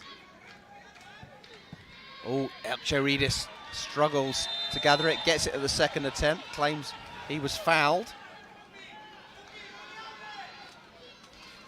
Yeah, it's Daniel. in their interest to win the group, Scoop, because, I mean, Germany have scored the most goals of anyone in the whole tournament, 18 goals so far. Scored 5, 6 and 7 in their games. Yeah, but as we've seen, you know, Germany looks strong. You'd have to say they're favourites for the tournament. But so often in football, games can hinge on moments. All it needs is a yellow card, a significant moment, a red card even. And things can change in the blink of an eye. A loss of discipline. And Uruguay really have lost their way here this morning. Something's got to change for them. Is Saldana. Yeah, that win against Kazakhstan won't count for a great deal if they lose here to Sudan. They've got work to do if they're going to bring it back. Here's Menza, brings it onto his left foot, shoots. Great defending again from the red shirts of Sudan. Menza. Just hit that first time. Just strike it, Scoop. I don't understand this. I know you're trying to take a touch to settle yourself. Just hit it. Ask questions later. Here's Menza over on the far side. Puppy, they're involved as well. On in the second half. To Saldana. Captain and number 9 in a deep lying position. And a little stumble over the ball there from Puppy. Saldana trying to galvanise his side. Pokes it down the left-hand side. And massive red shirts in the Sudan penalty area. Back to Saldana as we approach the midway point in this second half, with Sudan leading by 2-0. And a shock on the cards, or is it a shock? Did Sudan offer a glimpse of what they're capable of in that opening fixture? And Saldana shoots, I mean, over and high and wide. Let's face it, I mean, I think we all knew Sudan weren't going to be progressing through the group, but I think we maybe didn't realise just how tough an opposition they could be. I mean, they lost to Romania, they lost to Kazakhstan, they beat England, so 2 wins, 2 defeats. I mean, we put them on 6 points, the same as Uruguay, the same as Romania, who have played 3 games. Kazakhstan have played 3 games. I mean, it takes this Group G down to the wire. With a shot from Uruguay. Ordokwi, the man in the orange boots.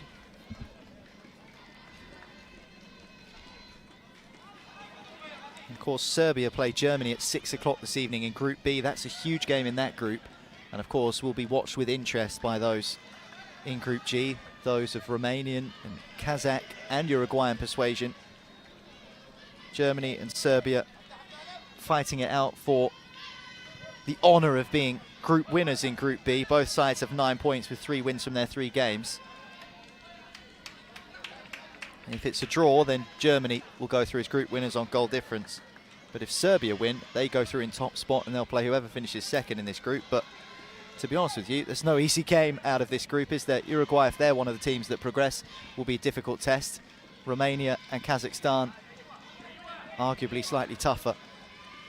Here come the red shirts again. Another opportunity. Keeper called into action. Anwas Mohammed with the shot.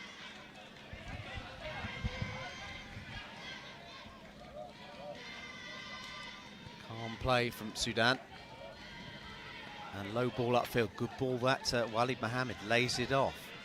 Brings in. Oh, this is a great move. Really good move from Sudan. Flowing football. Anwas Mohammed, the man in the box. And it was a great layoff from Walid Mohammed that started that move. Great shot there. Good save. From Volts. Tipped around the post. Good save. We were right behind that scoop. Was arrowing towards the corner. Uruguay goal would make this interesting. Really would. 2-1. Pressure on Sudan. Ball deflects behind. And Osman Elkshekdris is down injured. Not quite sure what the problem is. Lifts up his shirt, rubs his belly. I think the problem is there's only 33 minutes gone. And Sudan are going to come under some pressure from Uruguay. Mojahid Ahmed inquires as to his well-being. On comes the water and the ice. Sorry, Niall. Yeah, and I do think if Uruguay score the next goal, then it makes this game fascinating. It's already been really intriguing to watch Uruguay just be at 60% of what they were against England. I think that's me being generous as well. Whereas for the Sudanese, another excellent game plan which has been executed almost to perfection so far. Elkshekdris is all right, and play resumes. With Uruguay in possession. Advancing over the halfway line. Puppy available on the right-hand side. Victor Rodriguez might go for goal. Fernandez out of his goal smartly, and it's a good ball out to the left-hand side to Saldana. This is better. A decent effort and a goal. Daniel Puppy for Uruguay has got a goal back, and that changes the complexion of things, Niall. It's 2-1. Here we go, Scoop. Uruguay have one back, and there's a few minutes to play, and that will make things significantly interesting. Unless Sudan can, well, not quite, but I think Uruguay, that will light a bit of a fire under them. Look at them, they've got a bit more energy already, you can just tell. That's a great pass. So Uruguay, the wind in their sails, corner over on that far side. Are they going to throw everything at it? A draw would be all right for Uruguay, who've been below par this morning. Rodriguez available on the right-hand side. Fernandez will find him. Those red shirts of Sudan behind the ball, every single one of them.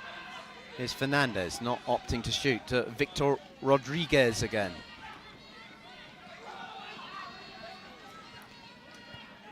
Here's a half chance, another opportunity perhaps. Can they get a shot in?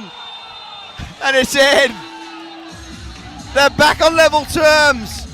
Philippe Volt's the man, and in the blink of an eye, it's 2-2. Massive goal for Uruguay. Massive goal in this group. They've been poor so far this morning, the Uruguayans. Sudan's game plan has worked to a T, but now a second goal back and still time to grab a winner. And it's a winner which will almost certainly put them through to the knockout stages. They've left it late, but here they come. Well, you'd think there'd be another goal. Which way is it going to go? Here come Uruguay again. Ordokwi over. Decent opportunity. 2-2. All to play for. Sudan bidding to stay in the tournament. Uruguay looking to smooth their way through into the knockout stages after thus far a below par performance.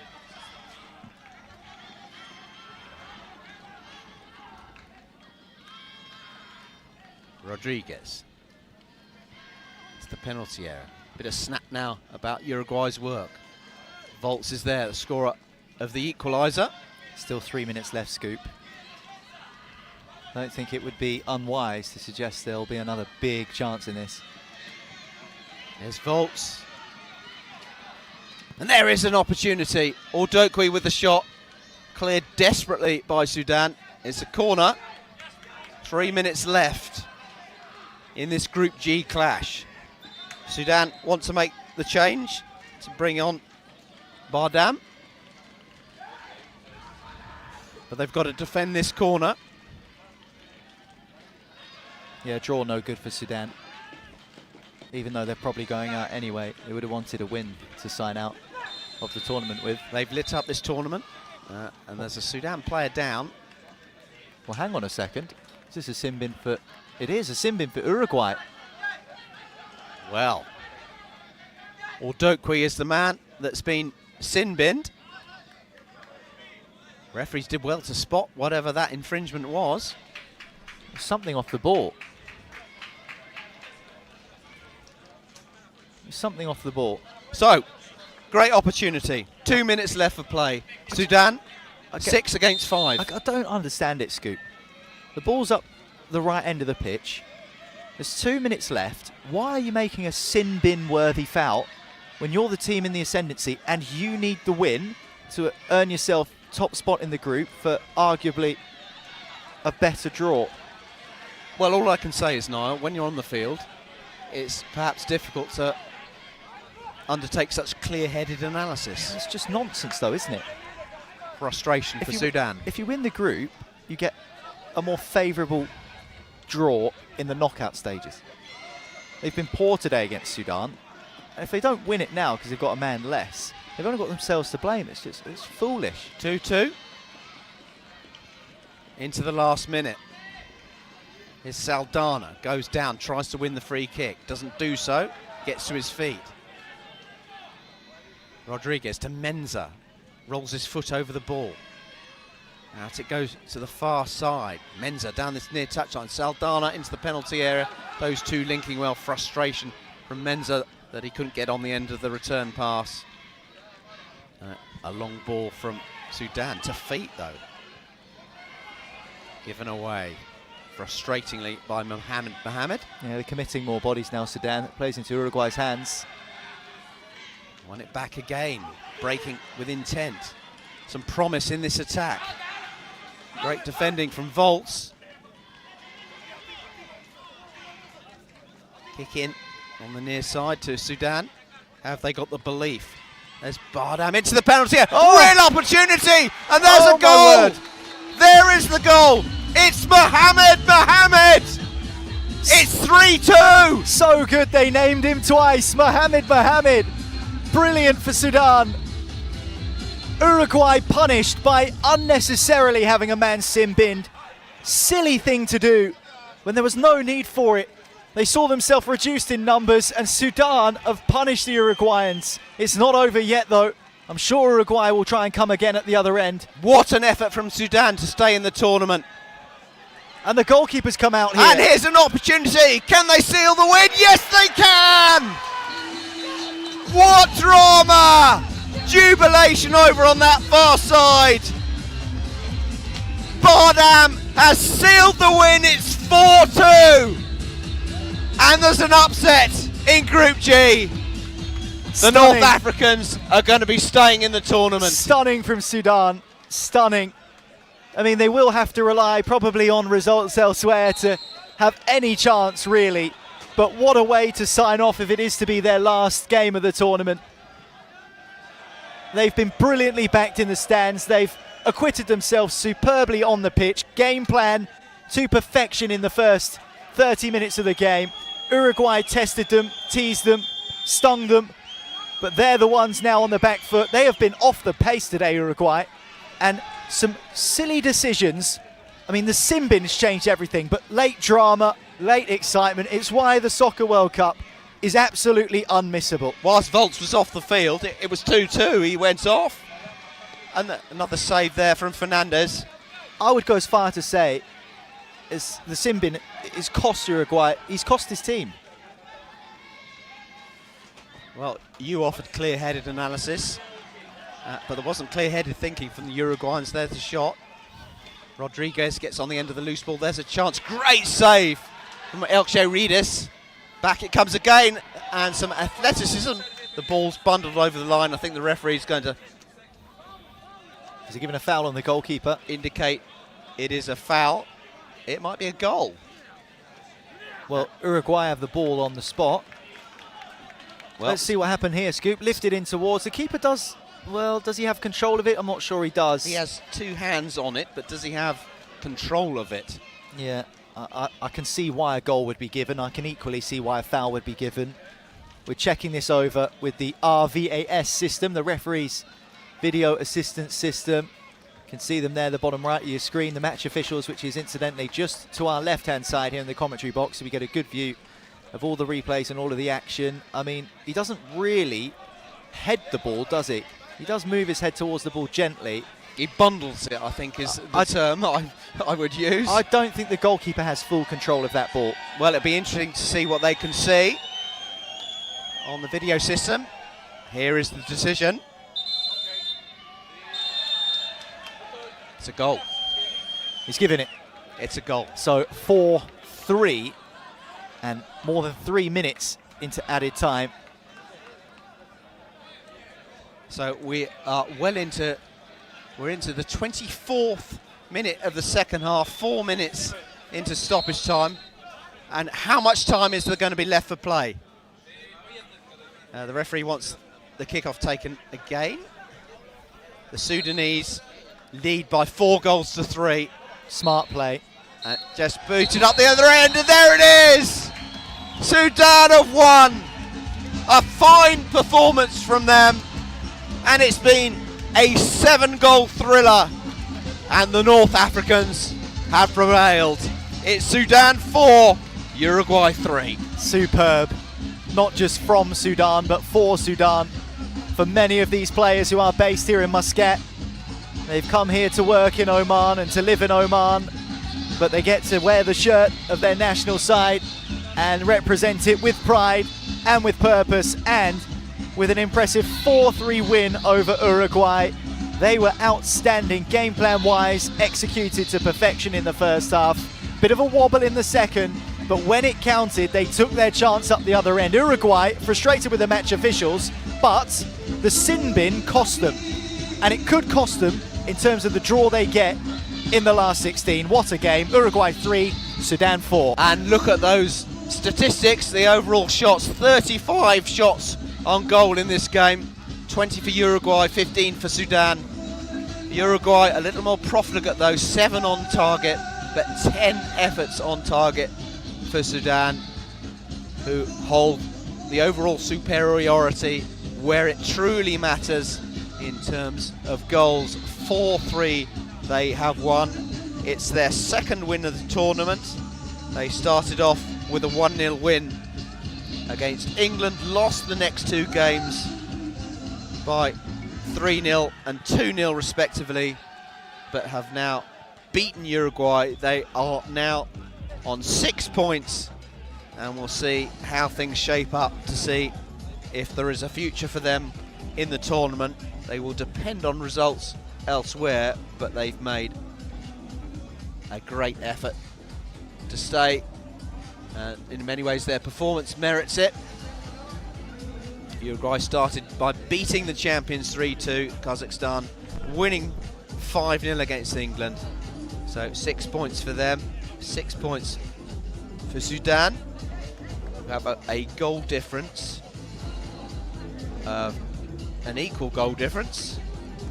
So let's see how things progress in terms of the overall tournament. We've got Turkey against Poland up next. Niall McCorn's on the pitch, and he will seek to talk to one of the protagonists in this game as we just look at all the chances. The video editor's got his work cut out, and we're just seeing some of the Sudanese chances and jubilation on the faces of the Africans. Great effort from them. So that concludes things in Group G. Next up here in the 2024 Soccer World Cup, it's Turkey up next against Poland.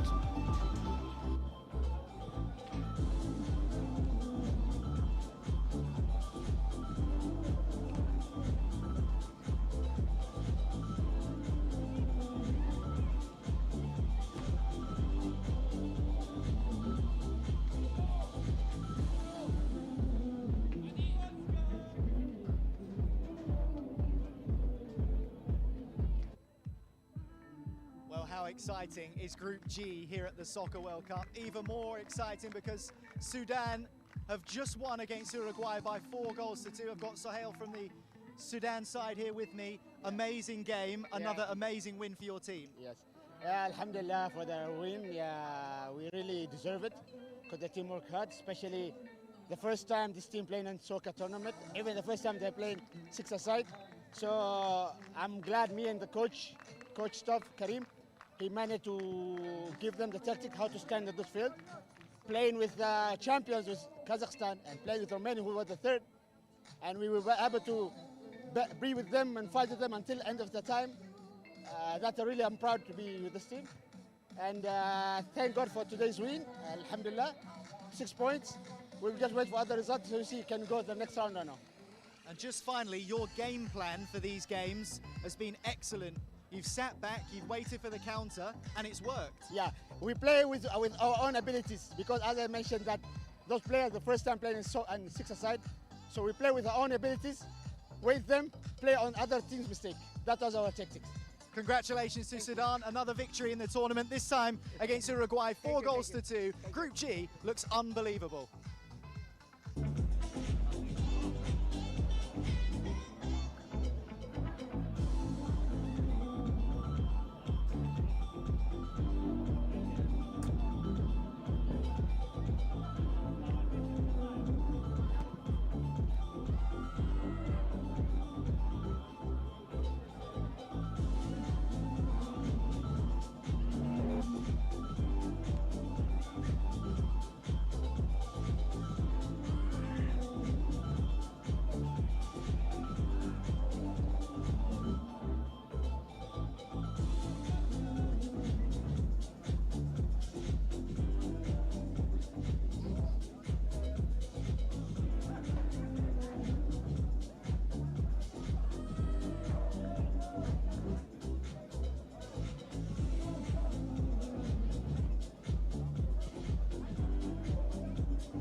Ladies and gentlemen, boys and girls, will you please welcome onto the pitch your two teams, Turkey and Poland.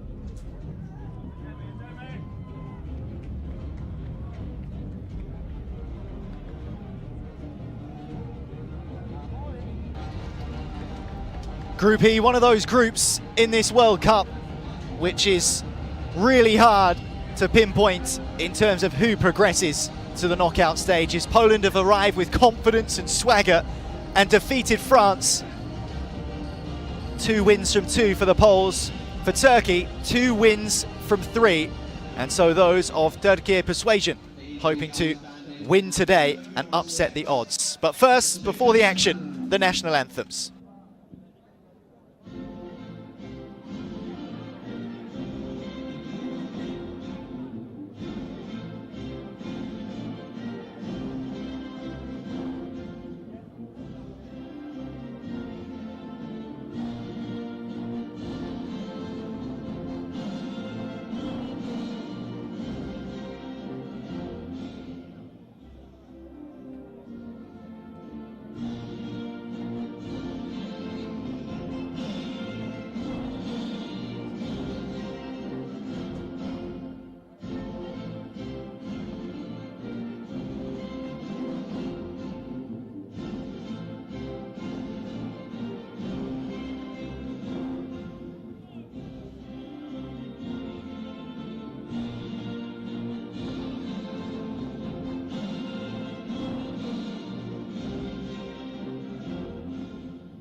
Well, Poland, a side who had to wait a little longer than perhaps some of the other teams in the tournament to really show what they're capable of. That's purely because their first match day was not till a couple of days into the tournament.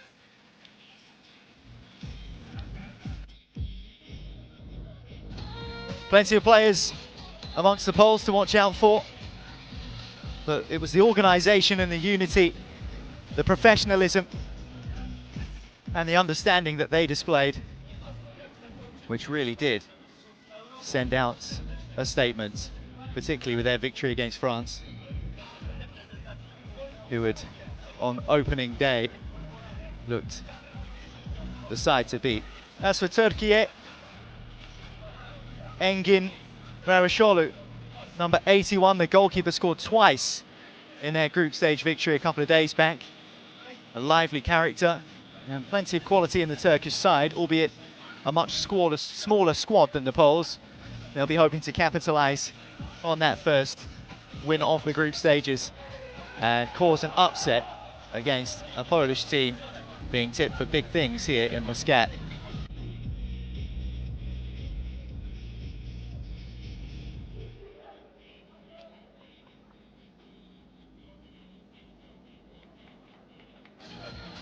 Last game of the morning session then here at the World Cup, as we'll take a pause between midday and 3 p.m. because the temperatures are soaring, 26 degrees Celsius, humidity at 45%, and so we will not return here till this afternoon. Here's how the group looks. Haiti at the bottom of the standings, unable to fulfill their first two fixtures and 15 minutes late for their third. They had visa issues getting into Oman, but they have made it and they didn't play too badly, in all fairness, in their first group stage game, but they're not going through. They're just here to make up the numbers in the group, sadly for them, but it's great to have them around.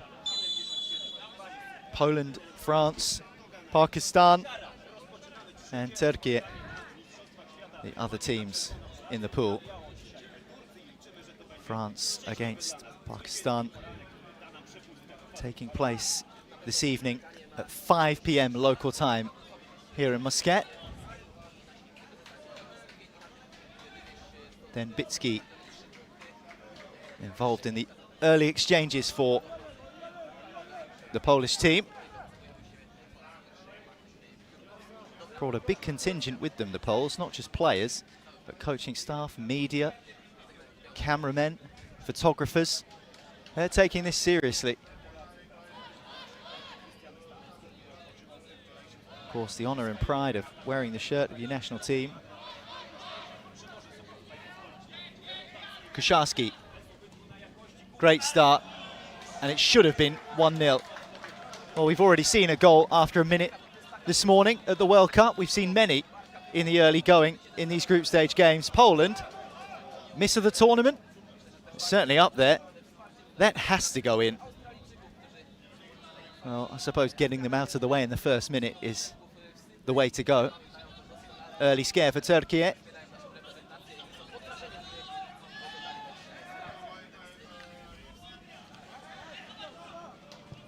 It's the second effort in quick succession for Poland, and Jankowski this time.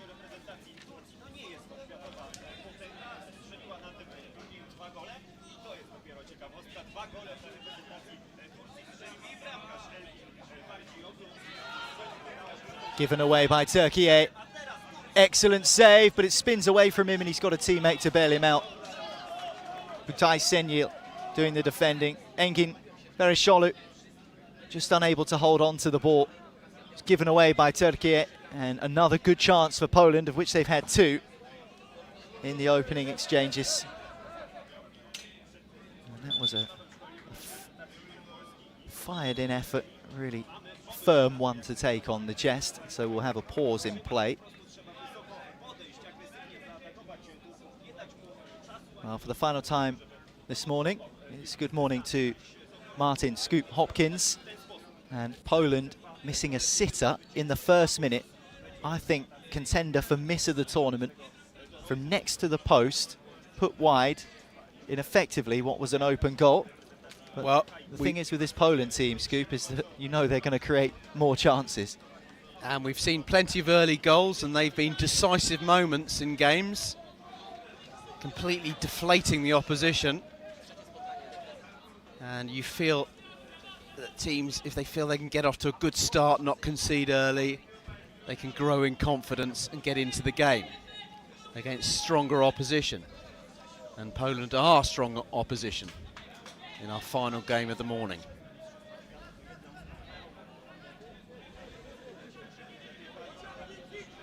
We've had a great morning, haven't we? Yeah, it's been excellent. More action to come. This afternoon resumes with South Africa against Hungary. That's at 3 p.m. Make sure to download the official International Soccer Federation app to keep on top of all of the scores, all of the goals in the games, and of course the live streams as well, which you can watch inside the app, available to download from the App Store. Just search for Soccer, S-O-C-C-A. And this tournament will hot up, especially as we get towards those knockout stages. You will see penalty shootouts. I'm certain of it, Scoop. I must admit, I went home last night. We finished late, didn't we, Niall? And I had a good look at the app, reviewed the action that we'd just seen. Kucharski. Oh, Kutay Senyil wants a goal kick. Used to play for Fenerbahce, famous Turkish club from Istanbul in his youth. Was coached by Zico, he told me the other day. Oh, wow. Legend of Brazilian football. Elsner. Saw Zico once. He came to the Portsmouth training ground. Zico, I think he was the Japan national manager then, to run his eye over the Japanese goalkeeper, and all the players were asking for autographs. Yeah, you know someone's a big name when fellow professional players are asking for autographs. Doesn't happen too often.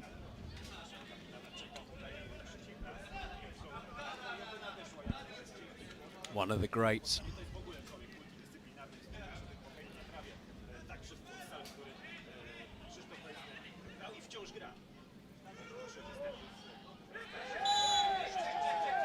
Referee says that's a foul, so Turkey will have the free kick. Well, I think we'll have a check here as well, using RVAS. Well, there is a little elbow under the chin from Kucharski, but I'm not sure it's malicious, Scoop. And the check is taking place away to our left here in the commentary box. No. It's been waved away, so as suspected, just one of those that wasn't deliberate, but the free kick given in Turkey's favour. Back with Varasholu. Lovely man, Engin. Spoke to him after the game the other night, and just so enthusiastic and so grateful to be here in Oman and representing Turkey. That's been a factor in the tournament, the approachability of the players. I can't say it's happened too often, not just in soccer, but generally in the world of football, where a goalkeeper has scored twice and kept a clean sheet in the same game. But Engin can say that he's done that after last time out.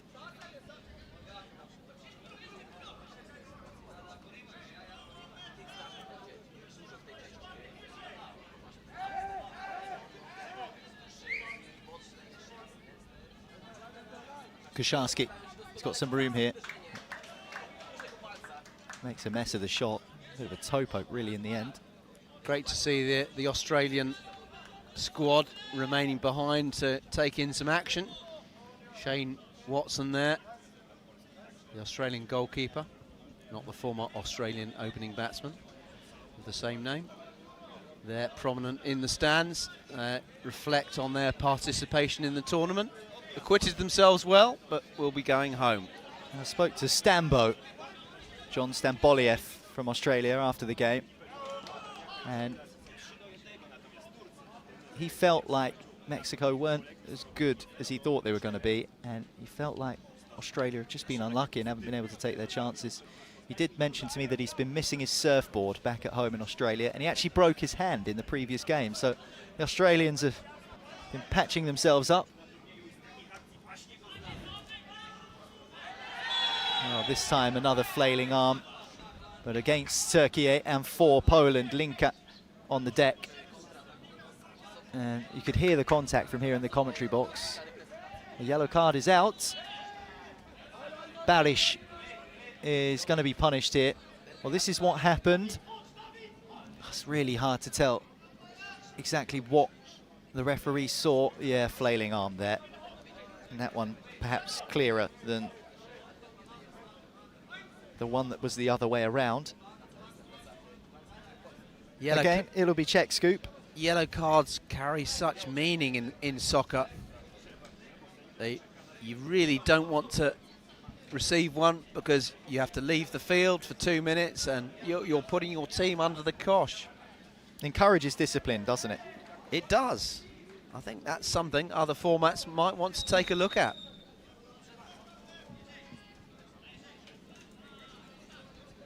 Sin bin then for Turkey.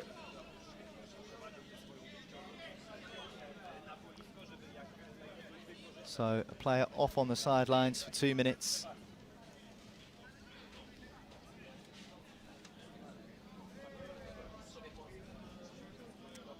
And defending a free kick in a dangerous position. Well, Jaszak, the big man for Poland, who's been their main source of danger so far. Mierzewski's been excellent as well. Kucharski has played his part too. Here is Kucharski.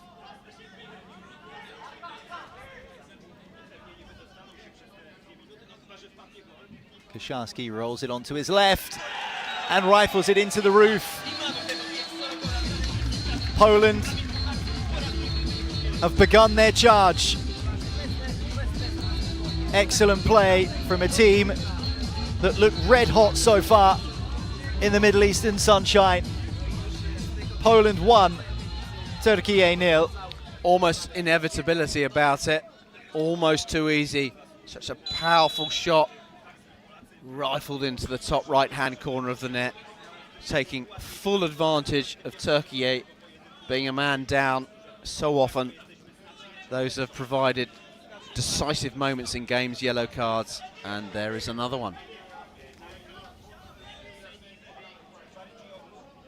Poland strengthening their grip on Group E.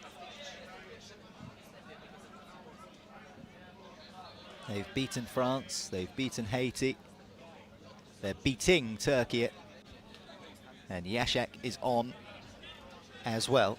He's an incredibly powerful player. Just look at the size of his quads. I mean, he's lifted his shorts up. I don't know whether that's to intimidate opponents. To be fair, it is 27 degrees. That might have something to do with it. The ball takes out the cameraman and lands on the top of the commentary box. He's made so many powerful runs, particularly in that inside left channel. Bienas.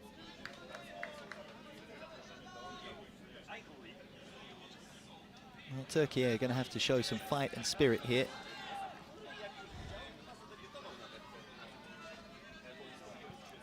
Still got a positive goal difference, Turkey, and they will be keen to maintain that. Scored 5 against Haiti and Pakistan, conceded 4 against France. Engin Varisholu, the goalkeeper, up to the halfway line again there. Here's Jaszak using his power and his pace and very nearly squeezing it beyond the goalkeeper. 2 chances for Poland, denied a third by the backtracking Olchan Yetish. It's behind for just the corner, but Jaszak maybe should have and could have doubled Poland's advantage. All about Norbert Jaszak there. Such a powerful run. Keeper saved the shot. It looked like it might bounce kindly for Poland. It remains 1-0. Another corner. Well, it's a great run, wasn't it? He held off his man with ease. Yeah, used his muscular superiority and fizzed a shot towards Varisholu's goal. Goalkeeper did save it, but it deflected into a dangerous spot. Poland couldn't finish it off. Linka. Bienas.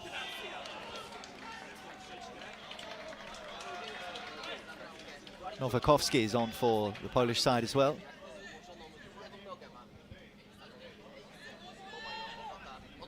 Taking it very seriously, this tournament, Poland. Well, in contrast to the Sudan side, who, as we heard from Sohail, one of their contingent after their victory against Uruguay in the last game, their first ever World Cup appearance, their first ever six-a-side major tournament. And he even conceded that some of those Sudanese players have never played six-a-side before, just 11-a-side. I was just thinking, as I saw them go back to their dressing room, the Sudanese, you can imagine them just playing for the fun of it on the local park, on the local AstroTurf, playing with a swagger, without a care in the world, just for the sheer enjoyment of it. Yashak showing his quality again, blocked away by Turkey. I can't quite imagine the Poles turning up for a game in the local park, though. No, they mean business, don't they? They do mean business. And they're in business after 14 minutes, leading by a goal to nil. Thanks to Kamil Kucharski.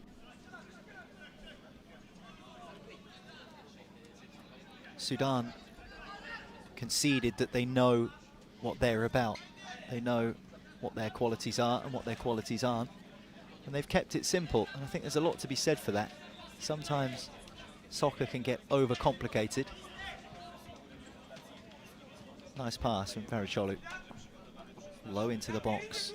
Given away by Poland. Good chance this. Great chance for Turkey. Good save. Stanecki with the smother.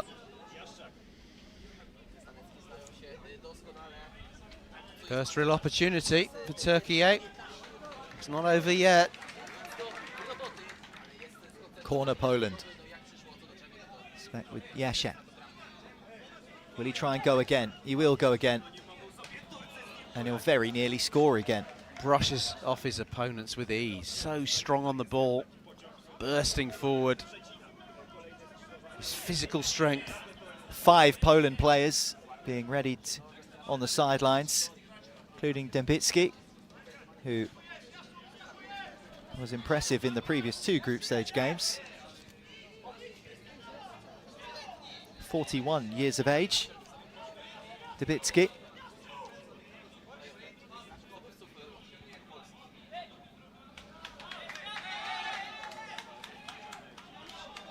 Kucharski, Mieszewski, Elsner, Piłkowski, all players more than accomplished in this Poland side, and all now back on the field. I'll tell you a heavyweight midweek midfield contest that I'd like to see. I think I know what you might say. Go on then. Are you referring to our old friend from Serbia? We are, yes, I am, yeah. Ljubo Baranin against Norbert Yashak. What a titanic encounter that would be. Yeah, Baranin the bull against Yashak the yak. You can sell tickets for that. Absolutely hulking figures of the two of them. Baranin with the world, arguably the world's longest throw-in in 11-a-side. Serbia-Germany later today. You won't want to miss that one. 6 p.m. in Group B. Of course, this is the final game of the morning session. We will be back this afternoon. So download the official International Soccer Federation app, available from the App Store right now, to keep up with all the action in the live streams. We'll take a break, as it's just simply too hot here in the Middle East to play in the open air through mid-afternoon. So we're back at 3 o'clock local time. If you're watching in Central Europe, then the time difference is 3 hours between where you are and us here in Oman. If you're watching in the UK or Ireland, 4 hours the difference. And just coming into early evening if you're watching down under. Good chance for Poland for 2. Just wriggles towards Varicolu. An easy save for the goalkeeper. He hasn't been able to come out of his area as much in this game against Poland, as he did in the previous match that Turkey had.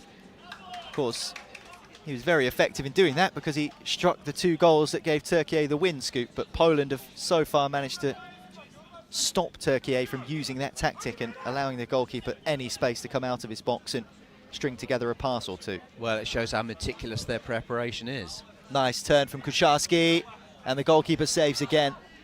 Been busy, Varasholu. More so in the conventional fashion than he was in the last game.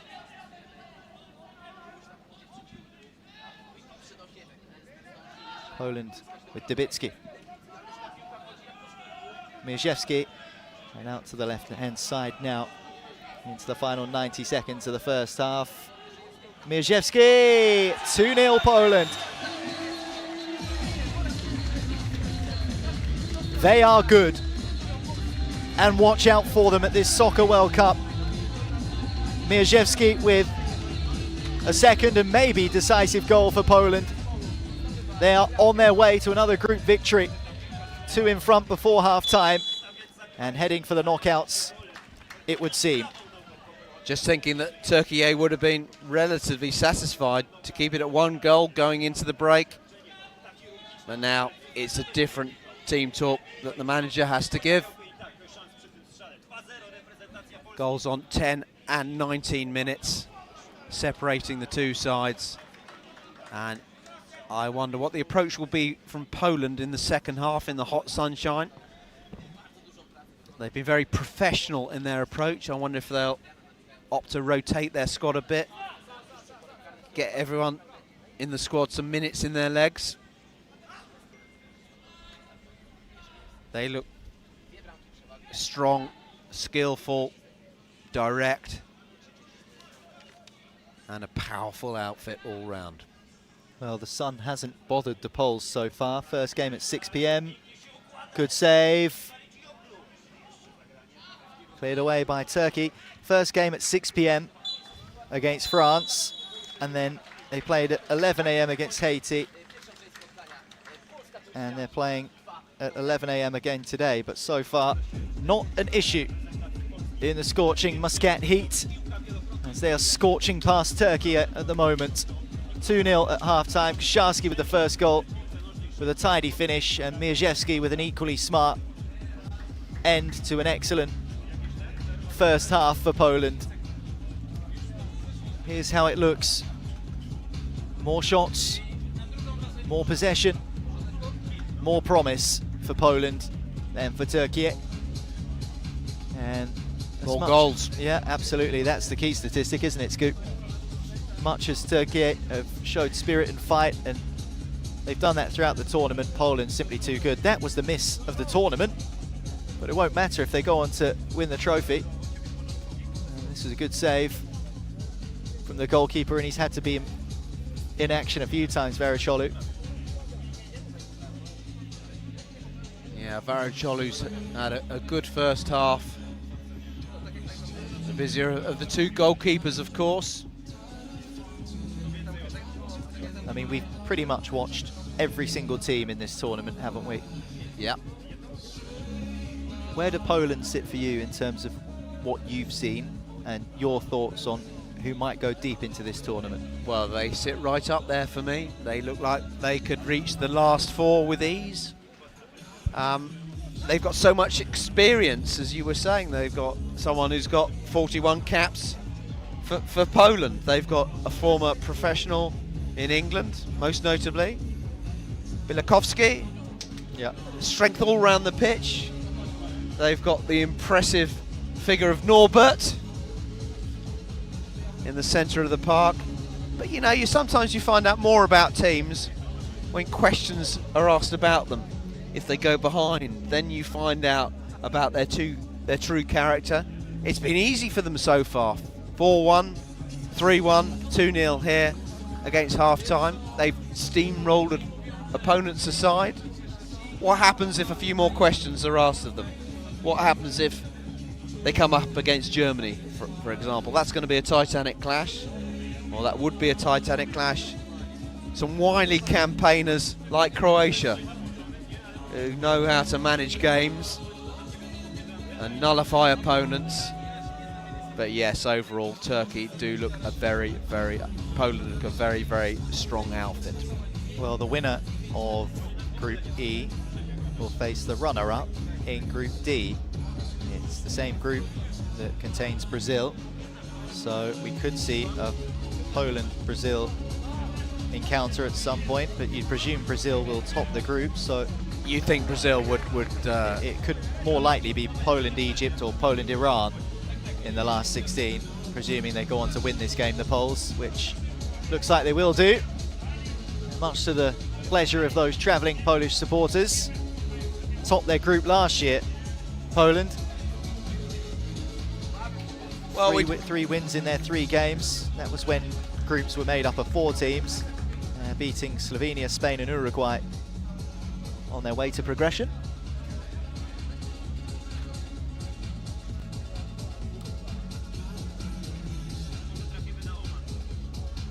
You look at some sides and they've had difficulties putting a squad together for one reason and another. We looked at Croatia.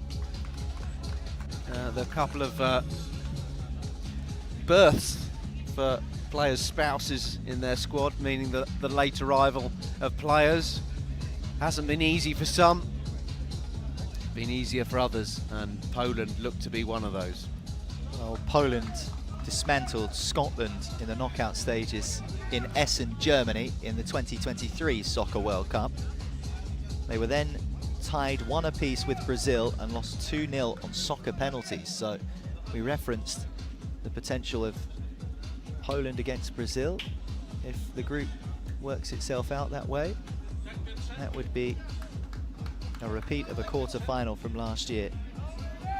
Brazil have got a lot of good players. Difficult to pick out their best individual. Perhaps their number 9, Drope. Yeah, he's been amongst the goals. Been the goal scorer, hasn't he, Drope? And they were beaten semi-finalists by Ukraine, who aren't in the tournament. So that's one less big hitter this year to contend with for Poland. As for Turkey, they're contending with group game number 4 here. They lost 4-0 to France. They beat Pakistan 2-0. They beat Haiti 3-0 by default. Yashak. And that's a foul and a sin bin for Turkey. Mohamed Yildiz with the foul.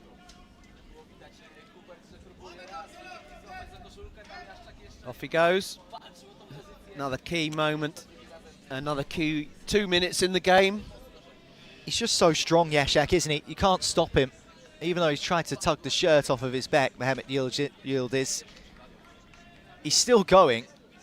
It's like when you see World's Strongest Man and they're towing a truck behind them or something. Doesn't matter what you attach to him with a rope and carabiner. He's on his way, Yashak. Could pull a bus. That's a great metaphor. Yeah, you can imagine. With the dumbbells. Yeah, combine that with good control as well, the big man. Good chance, Poland. Over the top. We made it 3-0 and game over. I'll leave it to you to suggest a career in World's Strongest Man to him. Well, the England goalkeeper, Tom Collins. And England still have 1 group game left against Kazakhstan. He is an 8-time bodybuilding champion. A stunner, a ripper. Tip your hat to Jakub Hat. Great finish. Poland are showing why they are the team to be feared in this World Cup. 3-0. No problem at all. Burst through on the right-hand side. Left-footed shot. Keeper no chance. Top left-hand corner. And full advantage taken of the extra man. Contest over. Well, Poland survive at one end. Yashak getting them quickly up the other. On he goes. Yashak, superb. Norbert Yashak a star of this Polish side and shining brighter than ever here in Muscat against Turkey. This is becoming a rout, 4-0. Now Turkey need to be vigilant here. They need to clear their heads. They're a man down, players limping off. Things could turn a bit ugly here as Poland look to improve their goal difference. So strong, so powerful, Jasiak, but he just dances his way through and slots the ball into the corner. It's 4-0 to Poland. Incredible. It was difficult to see how you could stop him there. The only way would have been a slide challenge, and that would have been another sin bin. Well, they have conceded a goal in each of their group stage games so far. Poland, they shipped one to France. They also conceded to Haiti in the only game that the Haitians have played officially, considering they had to concede a couple as they weren't in the country on time. Those were 3-0 defeats by default, but Poland scored 4 against the Haitians. They already have 4 against the Turks, and there's ample time left to extend that lead. Yep, still 17 minutes, 16 minutes in this second half, and that's a long time in the hot sunshine. Dembitsky with the foul. Don't like it when players indicate that the referee should brandish a card.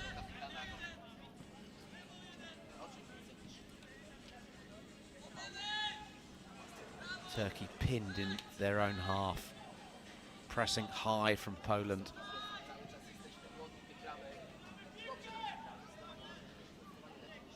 Well, France against Pakistan, a big game tonight. Both teams have played 2 games. Both teams have just 3 points. You'd imagine France would turn over Haiti when they play them. They haven't yet. We don't know too much about Haiti, but... Oh, and it's a curious thing, isn't it? Because the teams that were drawn against Haiti in the early going of their group fixtures will have been given that default 3-0 victory and 3 goals. But now that Haitians are here, it's not necessarily the case that they'll go on and lose the game. So be a bit of a sore one. If you look at the likes of Pakistan, for example, were given a 3-0 default win over Haiti. Well, France still have to play the Haitians.